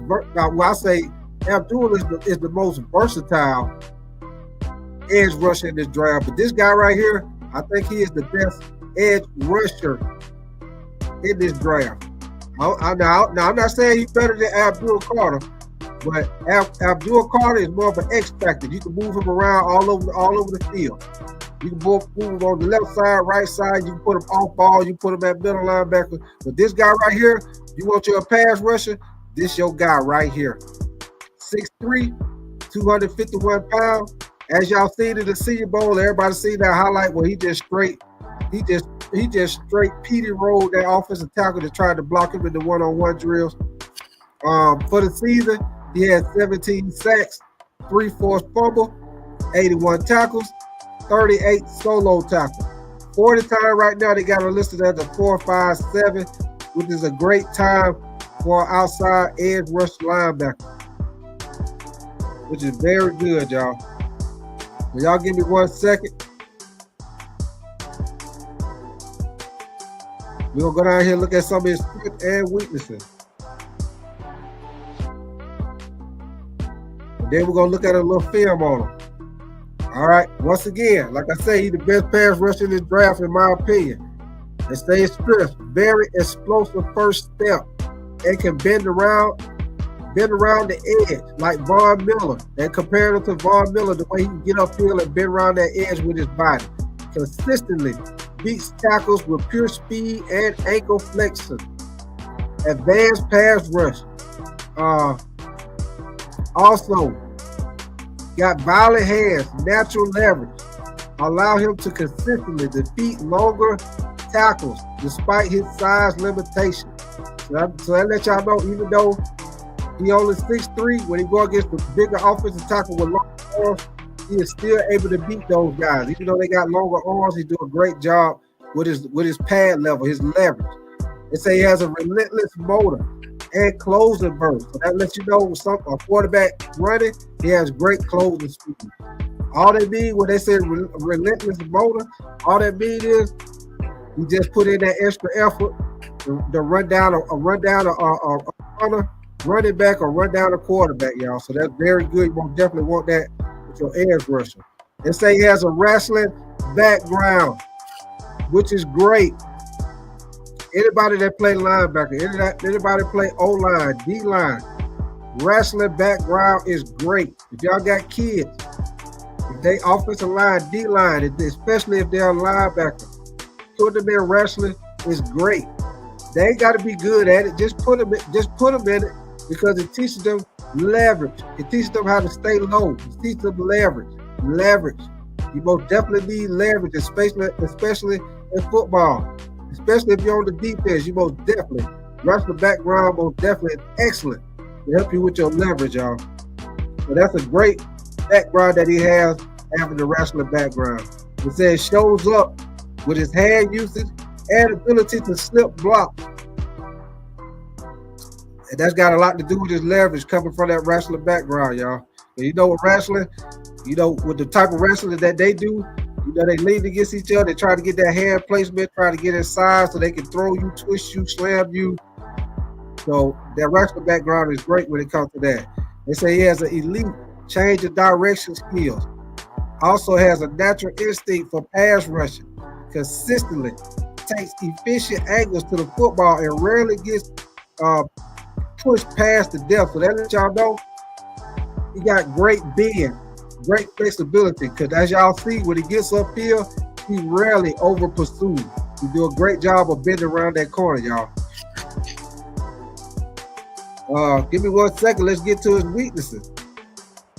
As you know, they're gonna say that about him, but I don't think he got a problem with his size. They say he lacks ideal bulk and strength for setting the edge against NFL tackles in the run game. But like I said before, I think he'll be better. He is a 3-4 outside linebacker. So long as he goes to a defense that runs a 3-4 defense, I think he'll be all right. He can't go to a team running on 4-3 because he's too small. Also, they say he will occasionally duck inside gap and lose containment. All that means, y'all, instead of him keeping his outside leverage, sometimes they'll cut inside that tackle. And that means they'll either run the ball or the quarterback escape to the outside because he loses containment. He loses outside containment. That's all that means. They say it's upper body. Upper body strength needs development. That ain't a problem for me. All that is getting in the weight room. You can easily get in the weight room, get stronger. I ain't worried about upper body strength. As long as you ain't like super weak, you got some strength, we can get you in the weight room, get you right. I ain't worried about that. We can fix weight room. You can't fix speed. You can't fix agility. You can't fix that, but you can fix that weight room.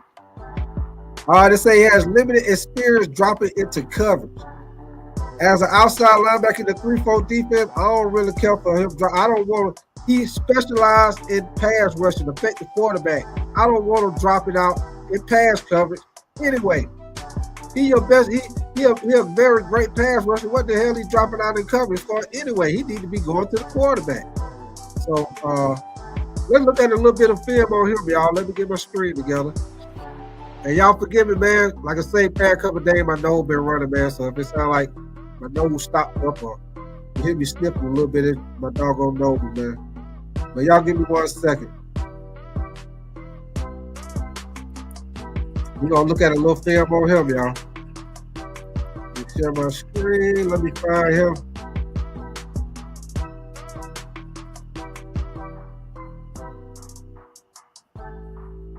All right, here we go. Mike Green. I tried to get some stuff where he going to get, legit teams. So this is some stuff where he going against Ohio State. I found this right here once again. The guy named Film Room. Y'all like to look at highlights. This guy do a great job of getting highlights on certain players in college football. I searched around, and I know a lot of people were talking about the competition that he went against because the fact that Mike Green go to Marshall. So I wanted to find, I looked around until I was able to find some highlights of him going against some teams you know, that were irrelevant. So this is the stuff with him going against Ohio State, y'all. And y'all know Ohio State won the national championship, had a very good offensive line. Here we go.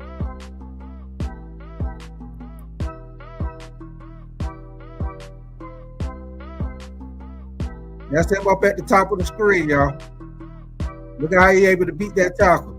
Like they say, he didn't get the sack, but he most definitely made that quarterback have to go and throw that ball. But as y'all see when he his pass was. Look how he get upfield. Look how he gave that guy. Look how he gave him the inside move and was able to spin back to the outside. Beat that offensive tackle. Look at that. Good open field tackle, y'all. Good open field tackle, y'all. He went in there in control. He wasn't out of control when the quarterback was able to give him a move and he missed the tackle. Look at this once again. Beats the tackle again. Look at that. Sack him once again. This guy's a great pass rusher, man. I feel like he is the best pass rusher in this draft. You got a lot of edge rushers, but this guy, I feel like he's the best. He will definitely be perfect for a 3-4 defense. Look at this right here. Look at it. Stay with the play. Stay with the play. Was able to still get over there, get the shoestring. Well, he didn't get the shoestring. But look at that. He get up off the ground. Look at that hustle play. That's what they mean right there when they say he got a high motor, y'all. He still was able to get up off the ground and hustle, get to the quarterback.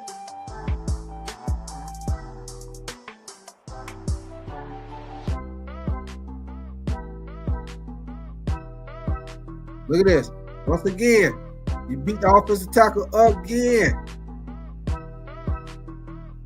He didn't get the sack, but he most definitely made that quarterback have to get up out of there. Let's see what he do right here, y'all. Once again, I think he at the bottom of the screen on this one. Look how he able to get around that tackle.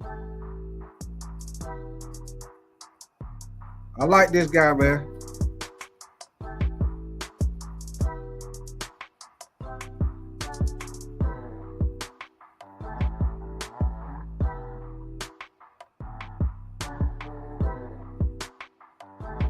Look at this, good motor. Look at him. Look at him. Watch him run this quarterback down.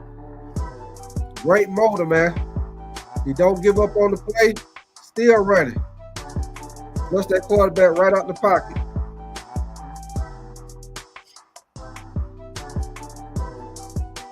Now look at this right here. Did a great job coming straight down the line of scrimmage. Get over there and get the hit on the quarterback from the backside.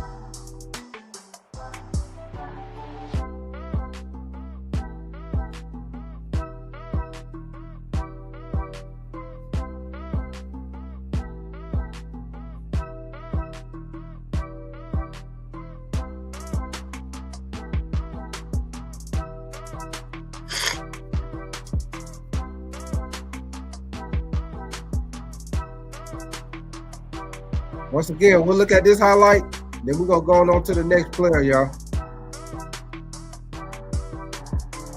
Look at that. Even though he didn't make the tackle, look how he affected the game, though. Look how he busted up that whole play. He busted up that whole play, y'all. I'm going to show you one more. We'll show you one more because I like that they show it from the line of scrimmage. I like when they show it from the line of scrimmage because you really can see. Now, I can see why they say, look at this. Held up the block, get in there, help make the tackle. He did a good job right there, y'all. Good job. Was able to hold his ground with the guard pulling, still made the tackle.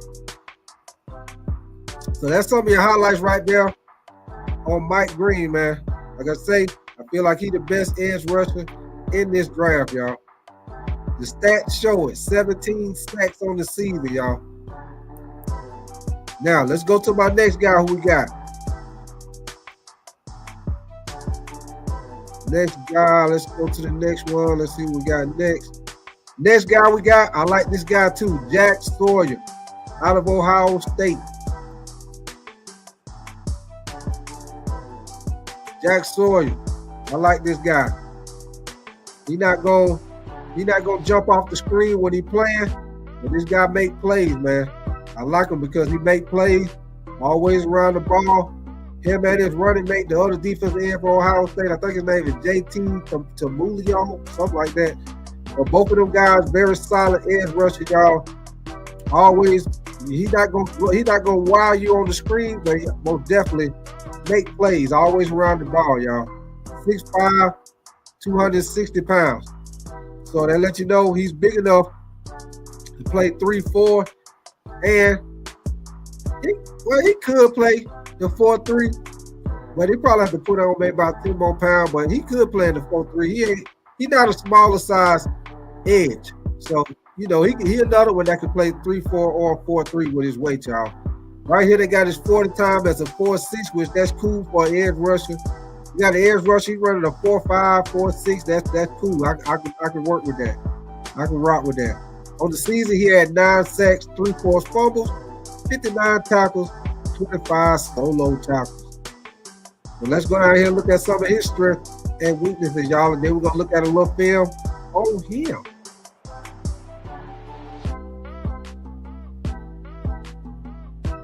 Now, his scouting report, y'all, as far as the strength, they say he has devastating power at the point of attack, consistently rocks back tackles, so that lets you know he's strong.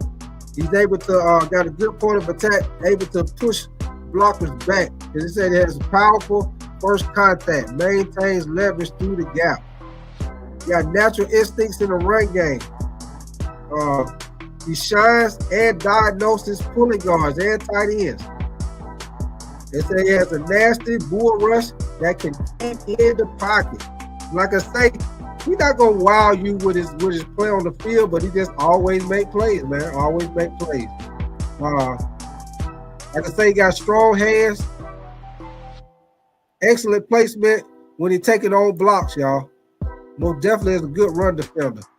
Some of his weaknesses, he got below average get off at snaps and limits his ability to stretch the tackle and get around the edge. Like I say, he's not going to be somebody that look real is supposed to make plays, but your boy always make plays, man. He's one of them guys, he's not going to wow you on the screen, but he makes plays, y'all. He makes plays. Yeah. Also, they say his hand timing and pass rush can be erratic, allows offensive linemen to land first punch too frequently. Also, changing direction limits his show up when countering back inside. They say despite him having good testing numbers, he's functionally his athleticism appears to be closer to average. Once again, like I say, he's not gonna jump off the screen when it comes to his athletic ability. But the dude always making plays, man. You always want a guy like that on your team. He's not gonna wow you in the 40 time. He's not gonna wow you with his athletic ability. But for some reason, he's always making plays. I'll take a guy like that all day, every day. Y'all give me 1 second.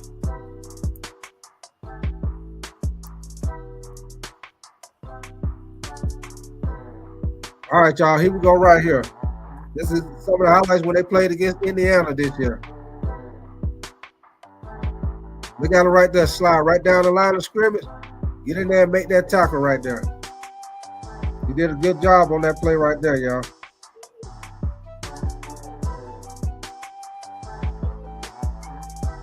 Let's see what he do on this play.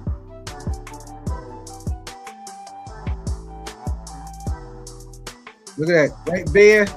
Got around that block, the offensive tackle. Get in on the tackle.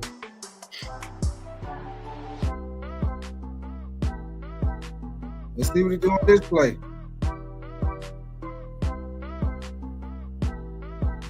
Now this play right here, Ohio State pretty much blitzed everybody. They sent the kitchen sink. Did a good job of getting back there, making the quarterback have to get rid of the ball early.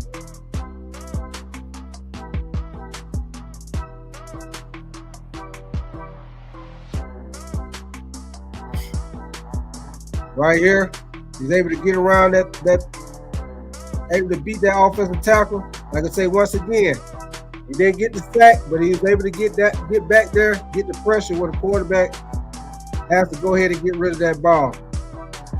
Like I said, with Jack Sawyer, he's a solid guy. Look at this bull rush.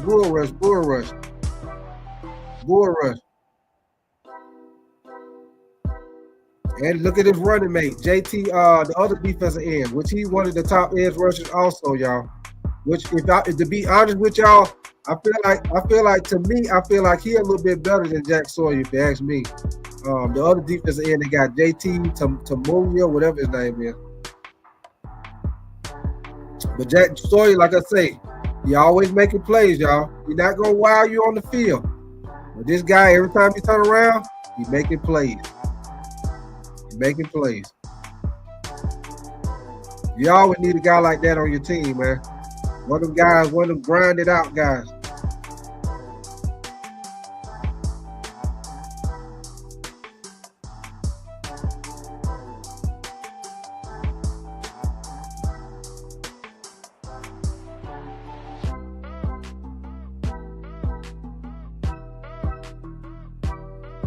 All right, we're going to show this right here, then we're going to move on to our next guy. Time is rolling.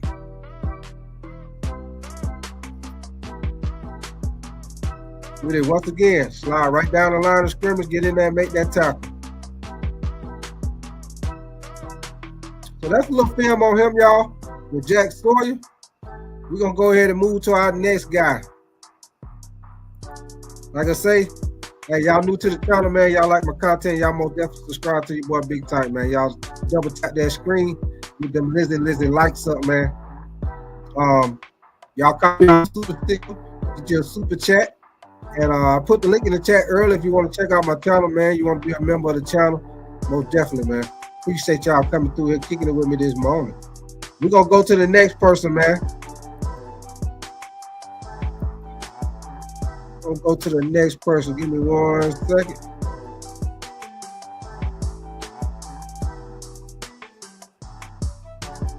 All right, next defensive end we got. Defensive end out of Texas A&M, Nick Scorton. Number 7 on the list, y'all. Nick Scorton. This guy right here, he'll be a good guy for a 4-3 defense also. 6'4". 285 pounds. He's damn near 290. He'd be very good for a 4-3 defense, or he could be a 3-4 defensive end. Not a 3-4 edge rusher, a 3-4 defensive end. Because he has the size, he has the weight to play that position.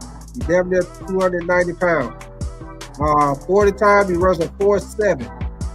As y'all see, he's not a big sack guy. He had 5 sacks, 1 forced fumble, 37 tackles, 27 solo tackles. Let's look at a little bit of his strengths and weaknesses, y'all. Yeah, as far as his strength, they say he has a devastating spin move that combines exceptional quickness and precise hand placement. They say he weighs 285 pounds, but he has remarkable athleticism. Golly, get it out. They say he have advanced pass rush and he has an effective club, swill, cross chop, 2-hand swipe. So that lets you know, y'all, this guy has counter moves. He has all types of moves as far as with the pass rush. He got the club move, he got the swivel move, cross, chop, 2-hand swipe. He do it all, y'all. So that lets you know you got to do a lot of work on him with his pass rushing skills. He's very good with his hands. That's all they say, y'all. They say he has exceptional first step quickness, which allows him to shoot the B gap. Also, they say he brings a thunder as a power rusher. Also, say he has natural play strength at the point of attack. Makes him a nightmare for tight ends trying to steal the edge in the run game. Also, he has a good motor. Never stops running. So that means he hustles to the ball, y'all. Now let's go down here and look at some of his weaknesses. As far as his weaknesses, they say he got hip tightness, limits his ability to flatten around the corner. So he struggles to maintain leverage against double teams. So that means when he double team, he don't. Because one thing about getting double team, you got to stay low. If you stand it up on the double team, they're gonna push you right up out the play. At least if you stay low, you got a chance of holding your ground, not getting pushed completely out of the play, y'all. Also, they say pass rush can stall out when his move is stopped. Sometimes he's slow with the counter move. It says tackling technique needs refinement, so that means he needs a little work on his tackling. It says pad level rises when he gets tired. He starts standing up when he gets tired. So let's look at a little bit on him, y'all. Give me 1 second.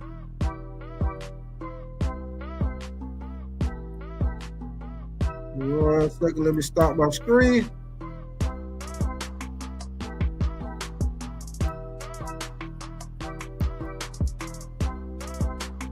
Get to our next guy, Nick Scorton. Here we go right here, y'all. Let's look at some of his film.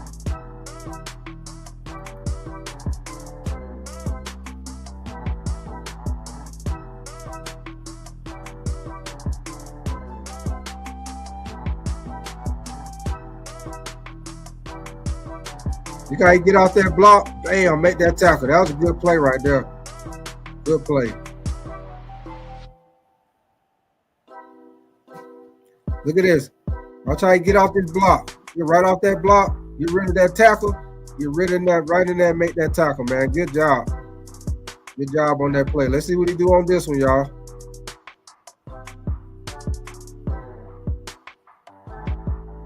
He did a good job right there, not getting fooled by the read option play right there, y'all. He did get fooled by the read option. Got the quarterback. That's a good play by him right there, y'all. Y'all watch it from this way. He didn't get fooled by the read option. Good open field tackle on the quarterback on that play, y'all.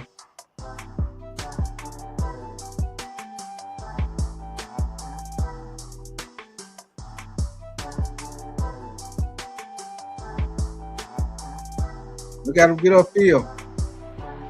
Good spin move right there. He didn't get the sack, but he most definitely affected the quarterback. He had to get rid of the ball.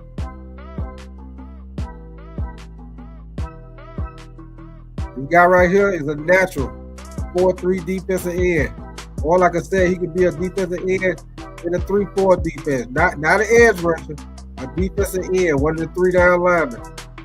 Got the middle on the outside. He got the size to do it. He damn near 290 pounds.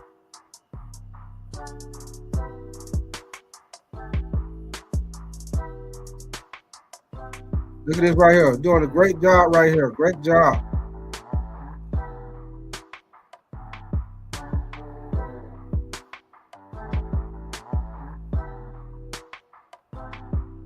Let's see what he do on this play.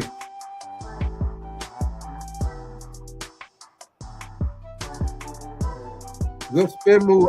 Good swim move right there.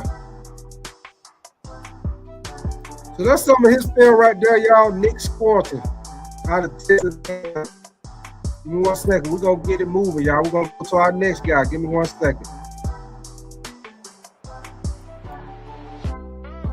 Let's go to our next guy.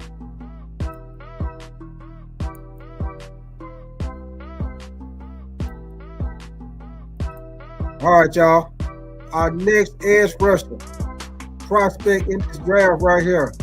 Edge rusher from Ole Miss, Presley. I don't even know how to pronounce his last name, y'all. Presley Uan, something like that. But here we go, y'all.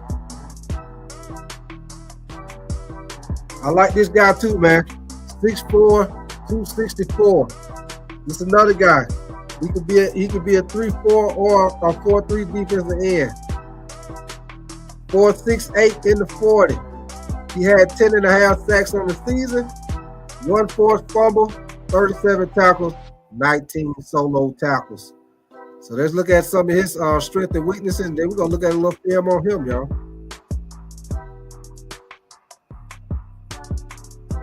Now with him, they say he has electric burst. He has a natural bend, allows him to threaten the edge immediately. They say he has a nasty inside counter spin move. Also, they say he has the length and play strength to translate to effective long arm technique. So that means he's good with his arms, good with his hands. Shows impressive awareness as a pass rusher. Also, he has the change of direction ability, which pops out on the tape. Also, he has a high level of competitiveness, toughness, shows in his pursuit. Also, he is a quick processor who recognizes blocking scheme rapidly. Let's look at some of his weaknesses down here, y'all. Now, right here, that says he has a tendency to play with high pad level. So that means sometimes he's standing up, particularly against the run. So that means he's most definitely got to work on his pad level, staying low, not coming down, standing up. They say he's still developing his hand usage as a pass rusher. What else? They say sometimes he's slow to disengage once blockers latch almost. So basically, when he gets blocked, he blocked. Basically, what they saying. Then they also say his pass rush plan can become predictable. That'll let you know when they say that. That means a lot of times he uses the same damn pass moves, y'all. So let's look at a little bit on him. Look at a little film on him. Give me 1 second. We got a little film on him. Like I say, man, y'all new to my channel, man. Y'all subscribe to my channel. Y'all double tap the screen. Y'all new over here. I do a little bit of everything. I do NFL, college football, college basketball, college football. We do boxing too over here, man. We do a little bit of everything. So if y'all like that type of party, you most definitely come to the right place. But let's look at a little film on him, y'all. Y'all give me 1 second.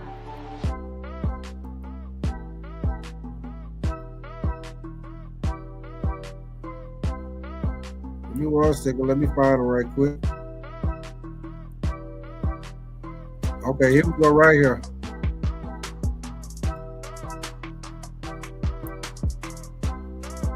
All right, here we go right here.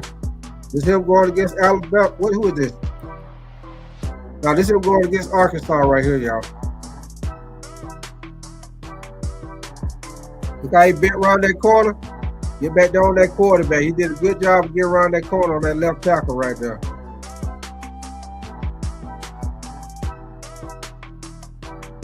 Let's see him again right here.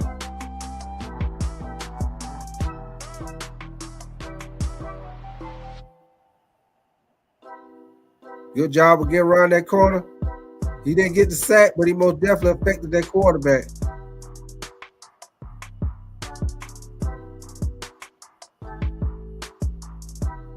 Let's see what he do on this play, y'all.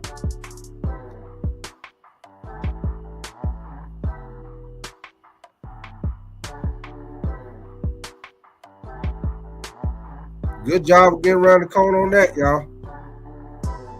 Get the sack on that one. Good job. Good job. Like I say, y'all, this draft right here is very deep. Very deep when it comes to the edge rush position, y'all.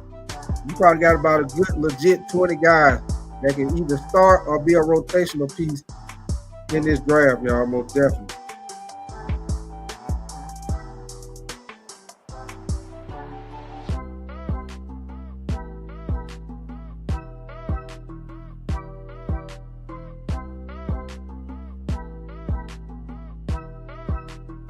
As y'all see, I'm gonna show this play right here, and then we're gonna go on to the next guy, y'all.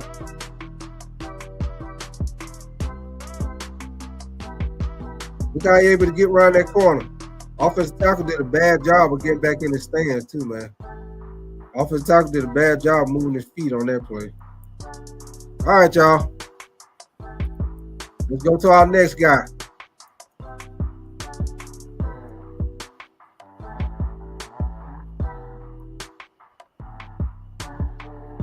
Give me 1 second. Let me get my screen back going.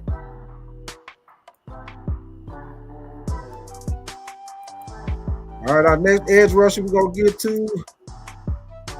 Hold on, let me get to him. Number 9. The other running mate, Jack Sawyer, JT Tuiolopou. I think that's how you pronounce his name. The other defensive end out of Ohio State. I actually like this guy a little bit better than Jack Sawyer, if you ask me, man. 6'5", 269 pounds, y'all. He can play edge or defensive end in the 4-3 or 3-4 defense. I like this guy.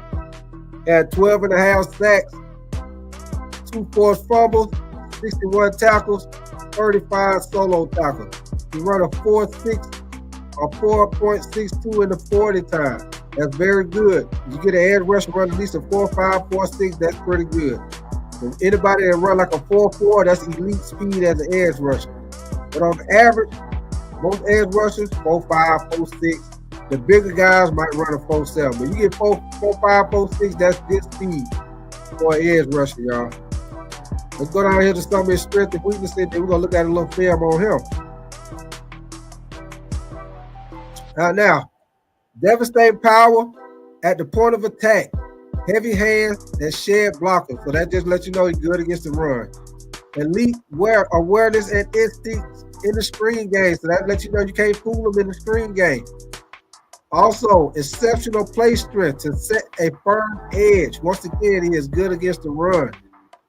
He has a nasty spin move. Also, he has a rare combination of length and functional strength, which allows him to control blockers. Once again, this guy is good against the run.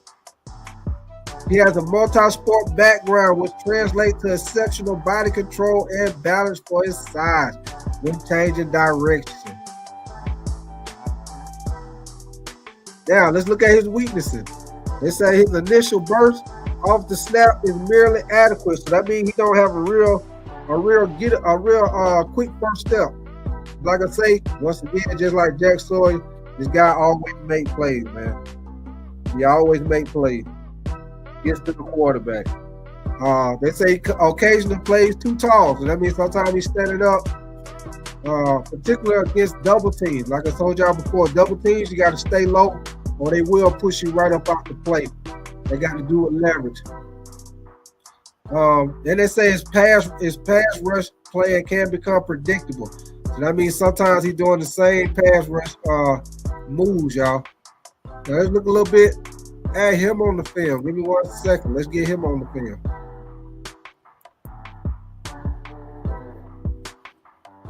Give me 1 second.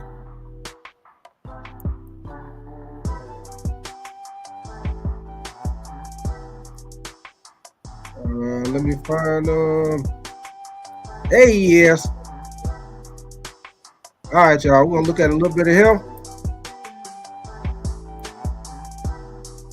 Once again, shout out to NFL Film Room. Once again, this guy do a great job of doing highlights on certain players in college football, man. Like I said, y'all like to look at highlights. Y'all go check this guy out. Do a great job. Again, highlights on different college players, man. So here we go, y'all.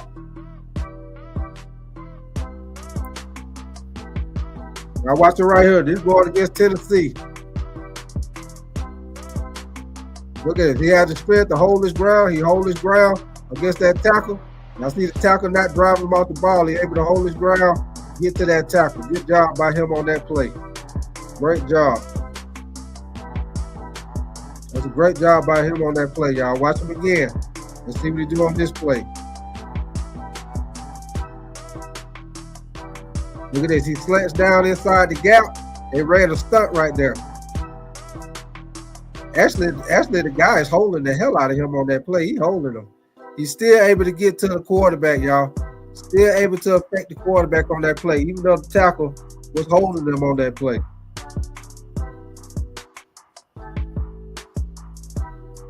Let's see what he do on this play.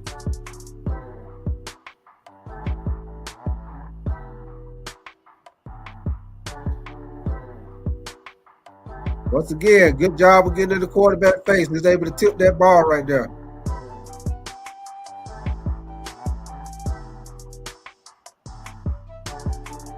All right, let's see this right here. I like when they show up from this angle. All right, point of a contact. Look how he stand up the offensive tackle. Stand him up, stand him up, stand him up. Get off the block. Get right in there. Bam, make that tackle on the quarterback. Great move. Great way to stand his ground, be able to hold up the block, get to the quarterback on that play, man.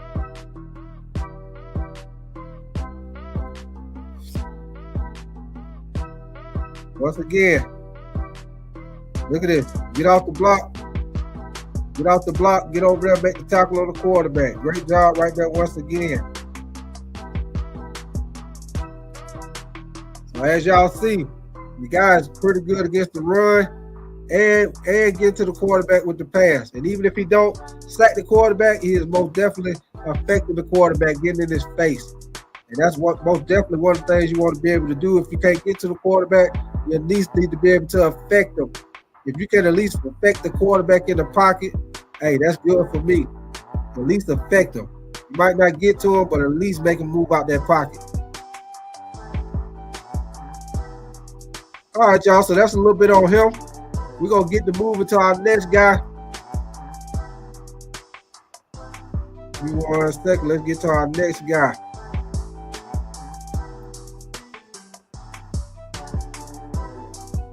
I think this is the last guy on the list.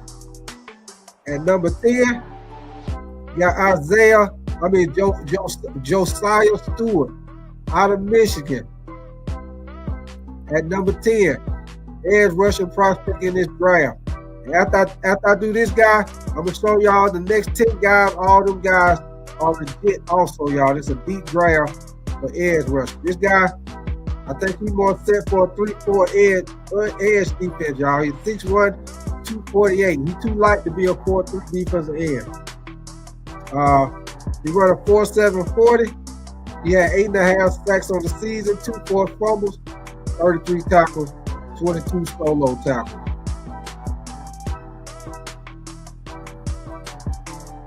Let's look at a little bit of his strengths and weaknesses. Now, with his strength, they say he has an explosive first step that causes instant problems for tackles. Also, he has natural leverage. He plays with outstanding pad level, have an elite motor. He has a sophisticated pass rush plan that demonstrates IQ football. Also, they say he's a quick processor and sniffs out screens and draws, which is great. He is a scheme versatile player who's shown ability to play both standing up and hand in the dirt. So that lets you know if he at his size, if he ever play with his hand in the dirt, that means he's pretty smart, he's pretty strong for his size. But for me, because of his weight in the NFL, he most definitely got to be a outside edge rusher, y'all. Now, as his weakness, they say he's undersized, like I just told y'all, undersized frame. He only weighs 245 pounds. He most definitely can't be a 4-3 defensive end. They say he has below average arm length. Arm length is only 32 3/4, which limits the ability to consistently separate from blocks. They say he struggles to maintain gap integrity. Also, they say he can get over-eager as a pass rusher. So let's look at him. Let's look at a little bit of film on him, y'all. Let me get him off my screen. Let's look at him, see what he do, y'all. Like I say, y'all new to the channel. Y'all like my content, man. We just breaking down these top 10 edge rushing prospects in this year's draft. After this, I'm gonna give y'all my sleeper pick. We're gonna get a little bit about these trade rumors going on. And then we're gonna get up out of here. I'll put the link in the chat, see if any of y'all want to holler at me, man. Y'all come up here and holler at me, man. See what y'all, if y'all agree, disagree, or y'all want to talk about certain edge rush, trade rumors. Y'all want to talk about the Lakers' bad loss last night. It's all good in the head, baby. Now give me 1 second. Let me show y'all my last guy. Then I'm gonna give y'all a sleeper pick. Hold on, let me find him.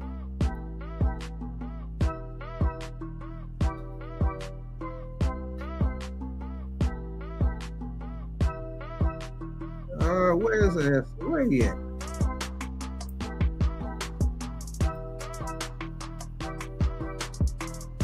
Where is he at?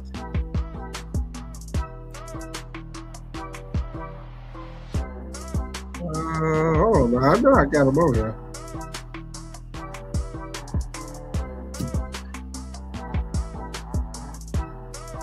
I didn't forget to put him on here, did I? Yeah, I didn't forget to get him on here. Hold on. Let's see.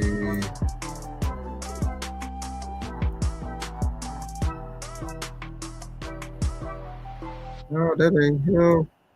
Yeah, Will James Pierce.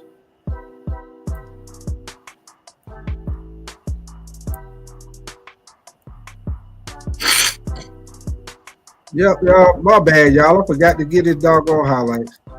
I didn't get his damn highlights. Hold on. I know I got his. Hold on. I know I got his. I know I never forget to get his highlights. Give me a second, y'all. If I did, y'all forgive me, man. I most definitely thought I got his highlights.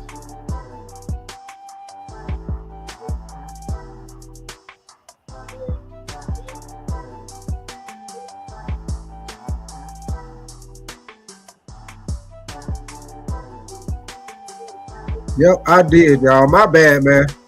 I forgot to get his doggone highlights, y'all. That is my bad. But I'll tell y'all what, I will show y'all my next one, though. I'll show y'all the defensive end from Arkansas, Landon Jackson. I like this guy, too, y'all. Give me 1 second.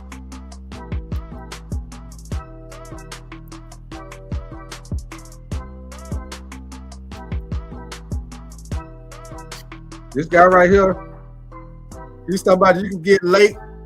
I don't think I think he'll be a good rotational piece if you ask me.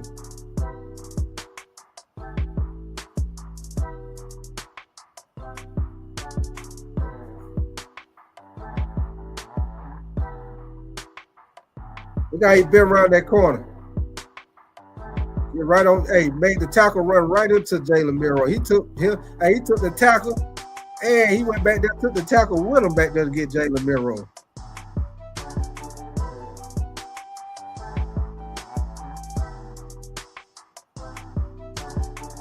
Now this is again BYU. Look at that. Good job. Get right in there. Get that tackle right there. Good job.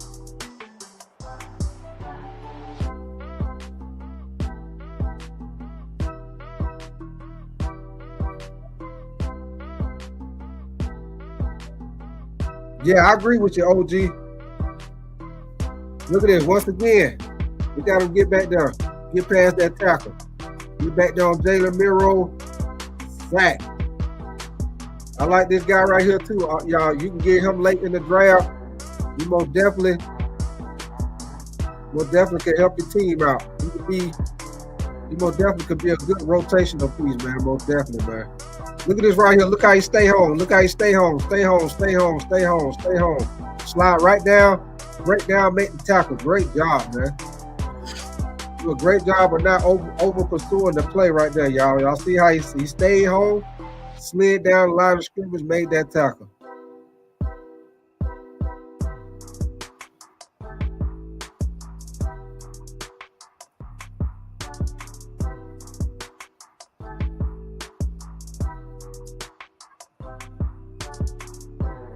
Yeah, I like this guy right here too, y'all.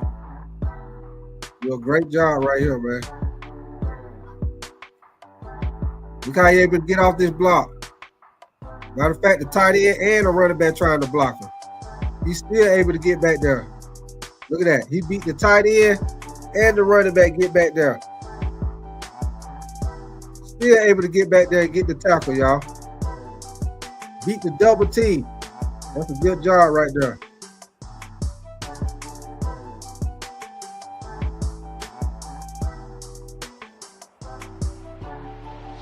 Look at this right here. He just blowed this plate up right here.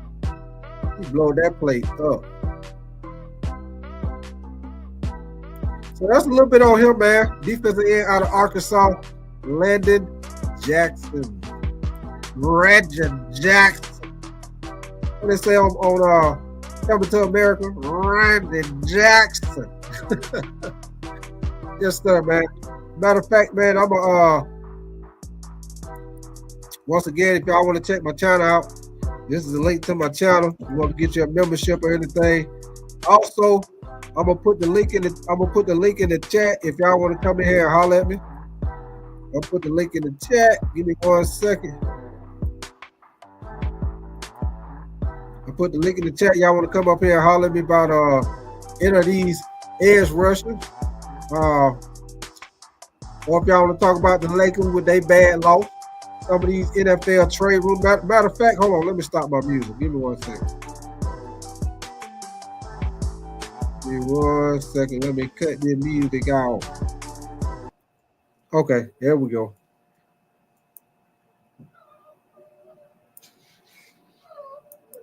All right, y'all. So if y'all don't know, there's a lot of trade rumors going on right now. As far as what certain players might go, Myles Garrett, Kirk Cousins, what they gonna do with Sam Darnold, Cooper Kupp, Deebo Samuel.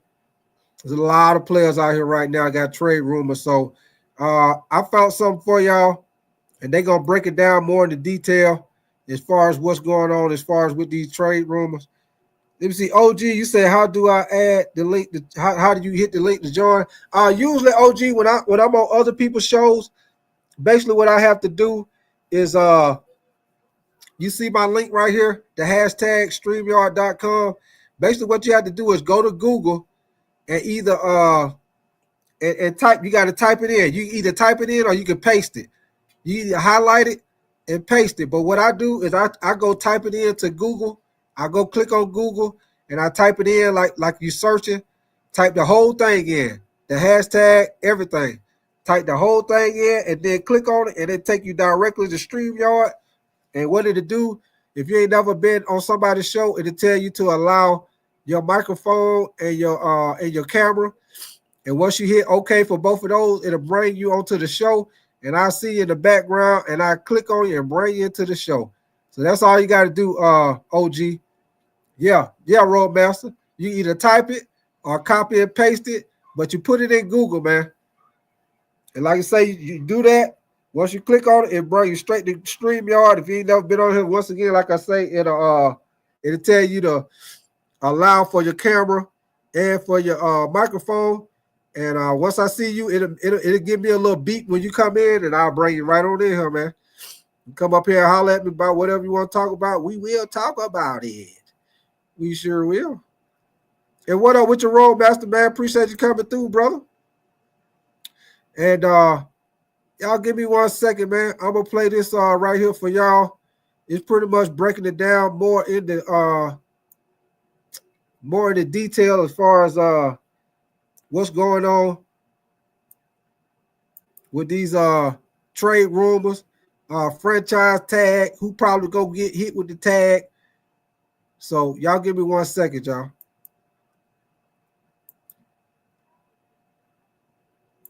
Hannah Storm, along with Dan Graziano, Sam Macho, and of course our on their cap this year if they were to trade him, then to release him. So there will be. Y'all give me 1 second. My bad. Okay, here we go. Looking out for Vikings quarterback Sam Darnold. The quarterback franchise tag probably be around $41 million, but the Vikings could use it in order to keep Darnold in place and delay a decision on his status, as they have J.J. McCarthy coming, who was the 10th pick in last year's draft. Darnold coming off a huge year, and there are some people in that building that don't want to let a 27-year-old quarterback walk out the door and get nothing in return. So it's possible they could use the franchise tag on Sam Darnold as a means of either delaying that decision or possibly getting something for him in trade. Yeah, most definitely. What up with your Roadmaster, man? Shout out. Hey, it's all good, Roadmaster. It is all good. I just got finished going through the top 10 edge rush prospects, man, in this year's draft. We talked about the Lakers losing to Charlotte, that bad loss to Charlotte last night. Now I'm just playing this for y'all, kind of update y'all on pretty much what's going on as far as people who probably going to get the franchise tag, situation with what the 49ers probably going to do as far as trying to pay Brock Purdy, Justin Fields, Sam Darnold, of the situation with T. Higgins. So I found this right here because it pretty much give you more of the detail what's going on, who might get the tag or whatever. But here we go, y'all. In Kansas City, their star guard, Trey Smith, is eligible for free agency. They were able to get a contract done this season with Creed Humphrey, the center, but not with Trey Smith. Possible they could franchise him. Possible they could use the transition tag on him, which costs a little bit less and maybe a little closer to what makes sense for a guard than a tackle. But if you do that, then, of course, you get no compensation if somebody comes in and gives him a contract you don't want to match. And then in Cincinnati, Could the Bengals franchise wide receiver T. Higgins for the second year in a row? If they do, it'll cost them in excess of $26 million. And they still have Jamar Chase on the roster looking for a contract extension. It's unusual to pay two wide receivers at that level. The Eagles do it. The Dolphins do it. They're the only ones at this point. But the Bengals could, as I said with Darnold, kind of hold on to Higgins to try and work out a long-term deal with him. And if they can't, maybe get something for him and trade. The franchise tag would be a way to extend their window for doing those two things. Dan, the Bengals are so fascinating because they signed Joe Burrow to a 5-year extension in 2023. Now, though, they have to keep all of these other stars coming off the receiving triple crown. You mentioned Jamar Chase entering the final year of his rookie deal. Then we have T. Higgins, an impending free agent, of course, played last season, as Dan mentioned, under the franchise tag. And then last season, sack leader, Trey Hendrickson. Let's not forget about him. He's on the last year of his deal. So, Sam, with the Bengals expected. Now, with this situation right here, y'all, I'm going to wind it back just a little bit. This situation right here, y'all, they got to pay Jamar Chase. T. Higgins wants to get paid. They got rumors out that they might hit him with the franchise tag. But my opinion, y'all, I feel like this the guy they need to sign right here. Of course, they're going to sign Jamar Chase. Joe Burrow don't put it out there that he'll restructure his contract, try to take less money to try to keep T. Higgins and Trey Henderson. But my thing is, y'all, everybody know last year Cincinnati, their problem was they couldn't stop nobody on defense. These two guys right here, if they sign T. Higgins and Trey Henderson back, they will not have enough money to get guys on their defense like they need to, unless they can hit the lottery in the draft and hit on probably about four, five guys in the draft, which 90% of the time you're not gonna hit on that many. Every once in a while, teams get lucky like that. But my opinion, it's easier to find a receiver than it is to find a defensive end. So my opinion, I would most definitely sign Trey Henderson. I would let T. Higgins walk and get me another young receiver coming out of college this year that can be a number 2 behind Jamar Chase. That's just my opinion, y'all. T. Higgins, he also be hurt a lot. So my opinion, I wouldn't pay T. Higgins. I would let him walk, and I would pay Trey Henderson. The man led the league in sacks. You most definitely can't let him walk. But here we go, y'all. The franchise tag. And then last season, sack leader, Trey Hendrickson. Let's not forget about him. He's on the last year of his deal. So, Sam, with the Bengals expected to tag Higgins, how do you like that decision for the time being with everything else that they have to do? Yeah, I love the decision for the time being, but the better decision is to tag him in order to sign him to a long-term deal. The reason why I say that is this. The Cincinnati Bengals can't compete for championships. They have the quarterback who can compete. They have a star receiver, triple crown winner. They have a defensive end who led the NFL in sacks. No, by the way, not to mention T. Higgins, who's proven who can be a number 1 receiver. Now, Joe Burrow has said that he's willing to renegotiate his contract in order to make room for his star players. We saw Tom Brady do that year in and year out. So if I'm the Cincinnati Bengals, it makes the most sense, sure, to temporarily franchise tag T. Higgins, but in order to sign him to a long-term deal, you have to compete with teams like the Baltimore Ravens, teams like the Pittsburgh Steelers, who are a consistent threat. You have the weapons, keep them, especially when your quarterback is willing to sacrifice some of his contract. Yeah, I agree with you, Sam, in terms of like you want to keep the good players that you have on your football team, especially when you look at what you have to do in the AFC. And you do have a quarterback, in Joe Burrow that can get it done. The concern I would have for them is tagging him makes sense. And I do think, working to try to get a long-term deal makes sense. But I would say this too. You don't always have to wait until the guy's deal is up to work a long-term deal for him. And if you do, it's most likely going to always be more expensive if the guy can play, which T. Higgins can, which Jamar Chase can, which Trey Hendrickson can. And so before you start to, you look up, you're paying top of the market for every single one of these guys because you don't want to get ahead of the deal and extend a guy until the end of his contract. I just think when you do that, you just end up not being able to afford them. That's ultimately what happens. I think that's what's going to happen in Cincinnati. So it's a good plan. I just think it's a couple of years late. One of the problems, Tim, that Cincinnati has is that their contract structure, they don't guarantee any money outside of the first year. And that's part of the reason it's sometimes tough for them to get long-term deals done with guys that want that guarantee in year 2, year 3. Trey Hendrickson is another guy to watch, a defensive end that just led the league in sacks. He wasn't happy with his contract last offseason, didn't get the extension he was looking for. He has 1 year left on his deal, and he's probably going to be looking for, not probably, he's certainly going to be looking for a big money extension that pays him commensurate with a guy who leads the league in sacks. So the Bengals have issues on defense. They have a new defensive coordinator coming in, a new system to install. So they have to figure out their wide receiver situation, but they also have to figure out what they're going to do with Trey Hendrickson. And if he is going to not play for them, what they can get in return and how they can replace him. Yeah, literally. And given that big picture, and we heard Joe Burrow commenting again on it, wanting to keep the band together. But Tim, given what you just heard from Graz, especially, how much sense does it really make for Cincinnati to commit all of that money on offense?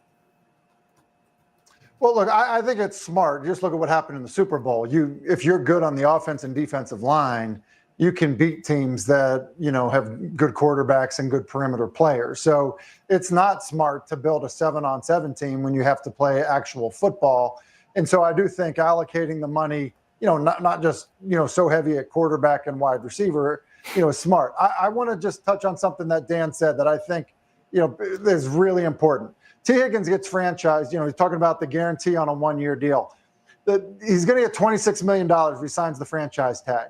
Then he would be a free agent. Yep. So, just for perspective, if you're T. Higgins, there's no shot that you're ever signing a contract extension that is not giving you probably around $60 million guaranteed over the first 2 years. And then after 2 years, you'd be a free agent, or you would want a third year onto that. So most guys that are looking for the money over a 3-year span, if you're T. Higgins with receivers making around $30 million a year, T. Higgins is going to want $90 million over the next 3 years, somewhere in that ballpark. Oh, by the way, Jamar Chase wants to reset the wide receiver market and should. So the idea of not guaranteeing money, beyond year one, look, you're never going to be successful and you're never going to be able to keep your own guys if you don't get ahead of it early. Yeah, I hear what you're saying, but the issue is this.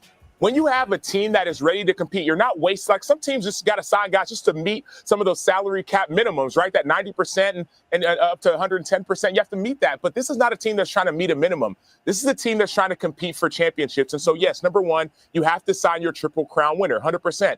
But if you're Joe Burrow, who actually has said, I will figure out the cash in my contract. I'll move some and massage some things around to make sure that we keep T. Higgins, who has proven he can be a number one receiver, then no matter what else, you have to find a way to keep your stars. And so I understand the fact that you don't want to spend too much money on only a 7-on-7 team, but they're not doing that because of what Joe Burrow has said. He said, I'll move money around so we can keep Trey Hendrickson as well. And oh, by the way, Sam Hubbard can play. And so this team, they're not devoid of talent. They have talent all around. The issue is you don't want to let your star players, league leaders in sacks, receptions, touchdowns, passing yard, you don't want to let those guys go. You have the depth, but also find a way to keep them. And Joe Burrow said he's willing to do that. Yeah, and if you're going to commit all that money on offense, you better have some young guys on defense like the Eagles did who were balling.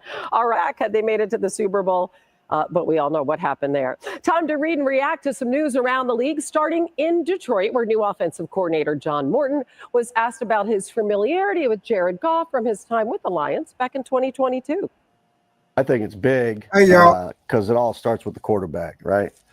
So just kind of knowing him. And then when I was here, I was in the quarterback room. And hey, y'all give me 1 second, man. We're going to come back to that. Y'all. Hey, breaking news. Y'all know I do NBA basketball. Breaking news.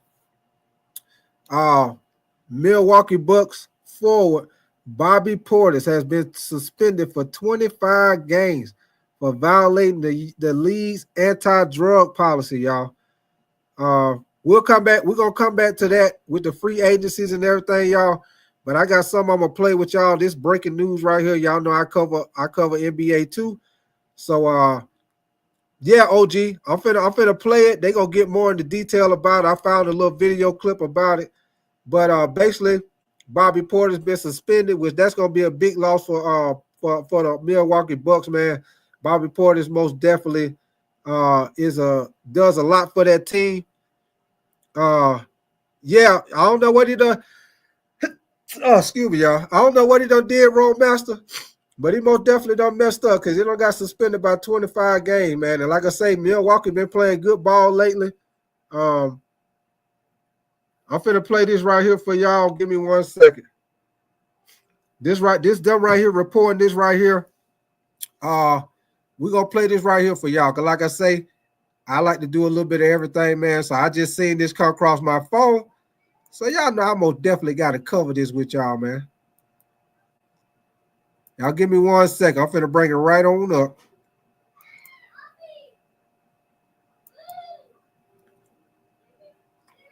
Here we go right here, y'all. Has been suspended for 26 games for violating the league's anti-drug policy. His agent told our Shams Charania that Portis was given the wrong medication from an assistant, took an unapproved pain medication instead of an approved one. Portis has played in 46 games this season and is the Bucks' sixth man, averaging 13.7 points and 8.2 rebounds. All right, correction, suspended 25 games. Stephen A., your reaction? I'm sad for him.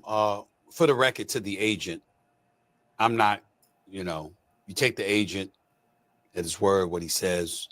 Just know that most of America doesn't believe you. When it comes to a professional athlete and PED use, no one's going to assume it was a mistake. So that's what I say, y'all. He know getting doggone well. He know what he was taking, man. He know it wasn't no medicine he wasn't supposed to be taking. Come on, man. Y'all know your boy up there getting the herb on, or he doing something he wasn't supposed to be doing, y'all. But here we go.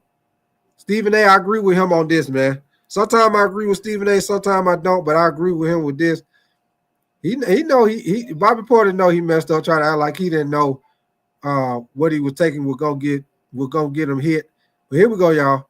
So the believability factor goes right out the window in the eyes of most people.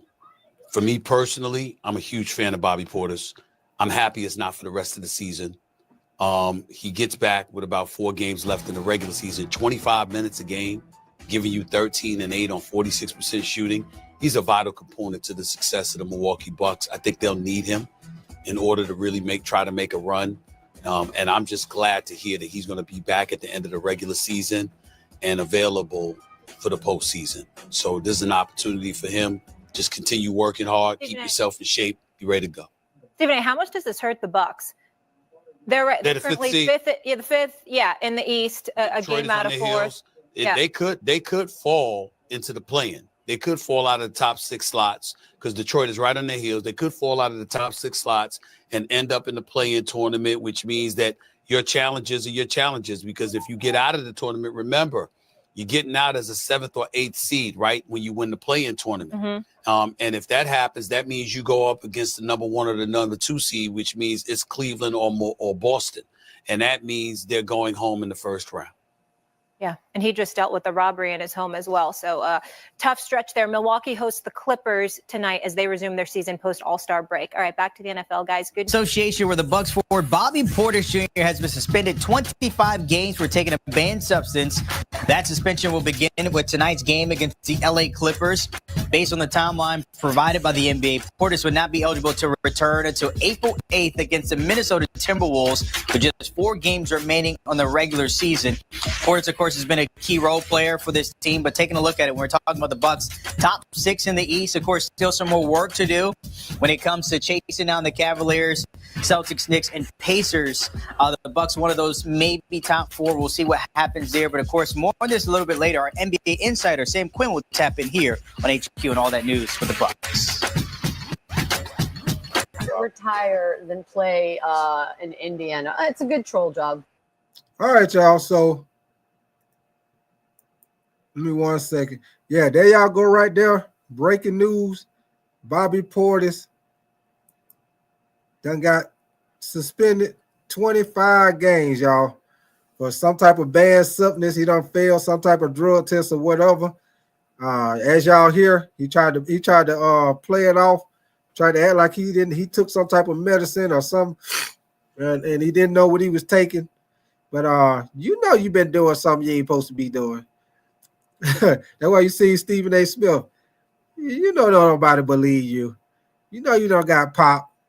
Yeah, Roadmaster, you don't got pop chewing them old blue pills. You don't got pop. Yes, sir. Boy over there done got caught they're using them Viagra. So they're using them blue pills. Yes, sir, y'all. Your boy done got pop, y'all. So there it is, man. I wanted to play that for y'all, man. Your boy, y'all just coming up in here. Bobby Portis has been suspended 25 games, y'all. Banned substance. Oh, yeah, OG. Hey, they most definitely going to put it in your emails. Excuse me, y'all. But yeah, man.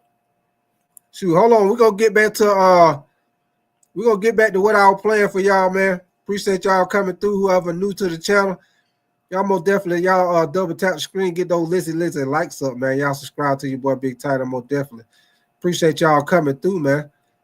You know what? Matter of fact, y'all, I done lost track of time, man. It's almost 12 o'clock, y'all. I gotta get ready to get up out of here and do a couple things, man. I will be back tomorrow. We did the running backs, we did the edge rushers. Tomorrow I'll probably do either the receivers or the quarterbacks tomorrow, man.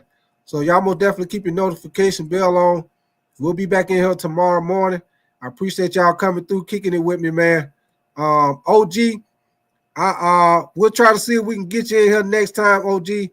I don't know what happened, but I'll try to help you out next time. You try to get in here, OG, where you can holler at me. But I'm gonna definitely appreciate y'all coming through, man.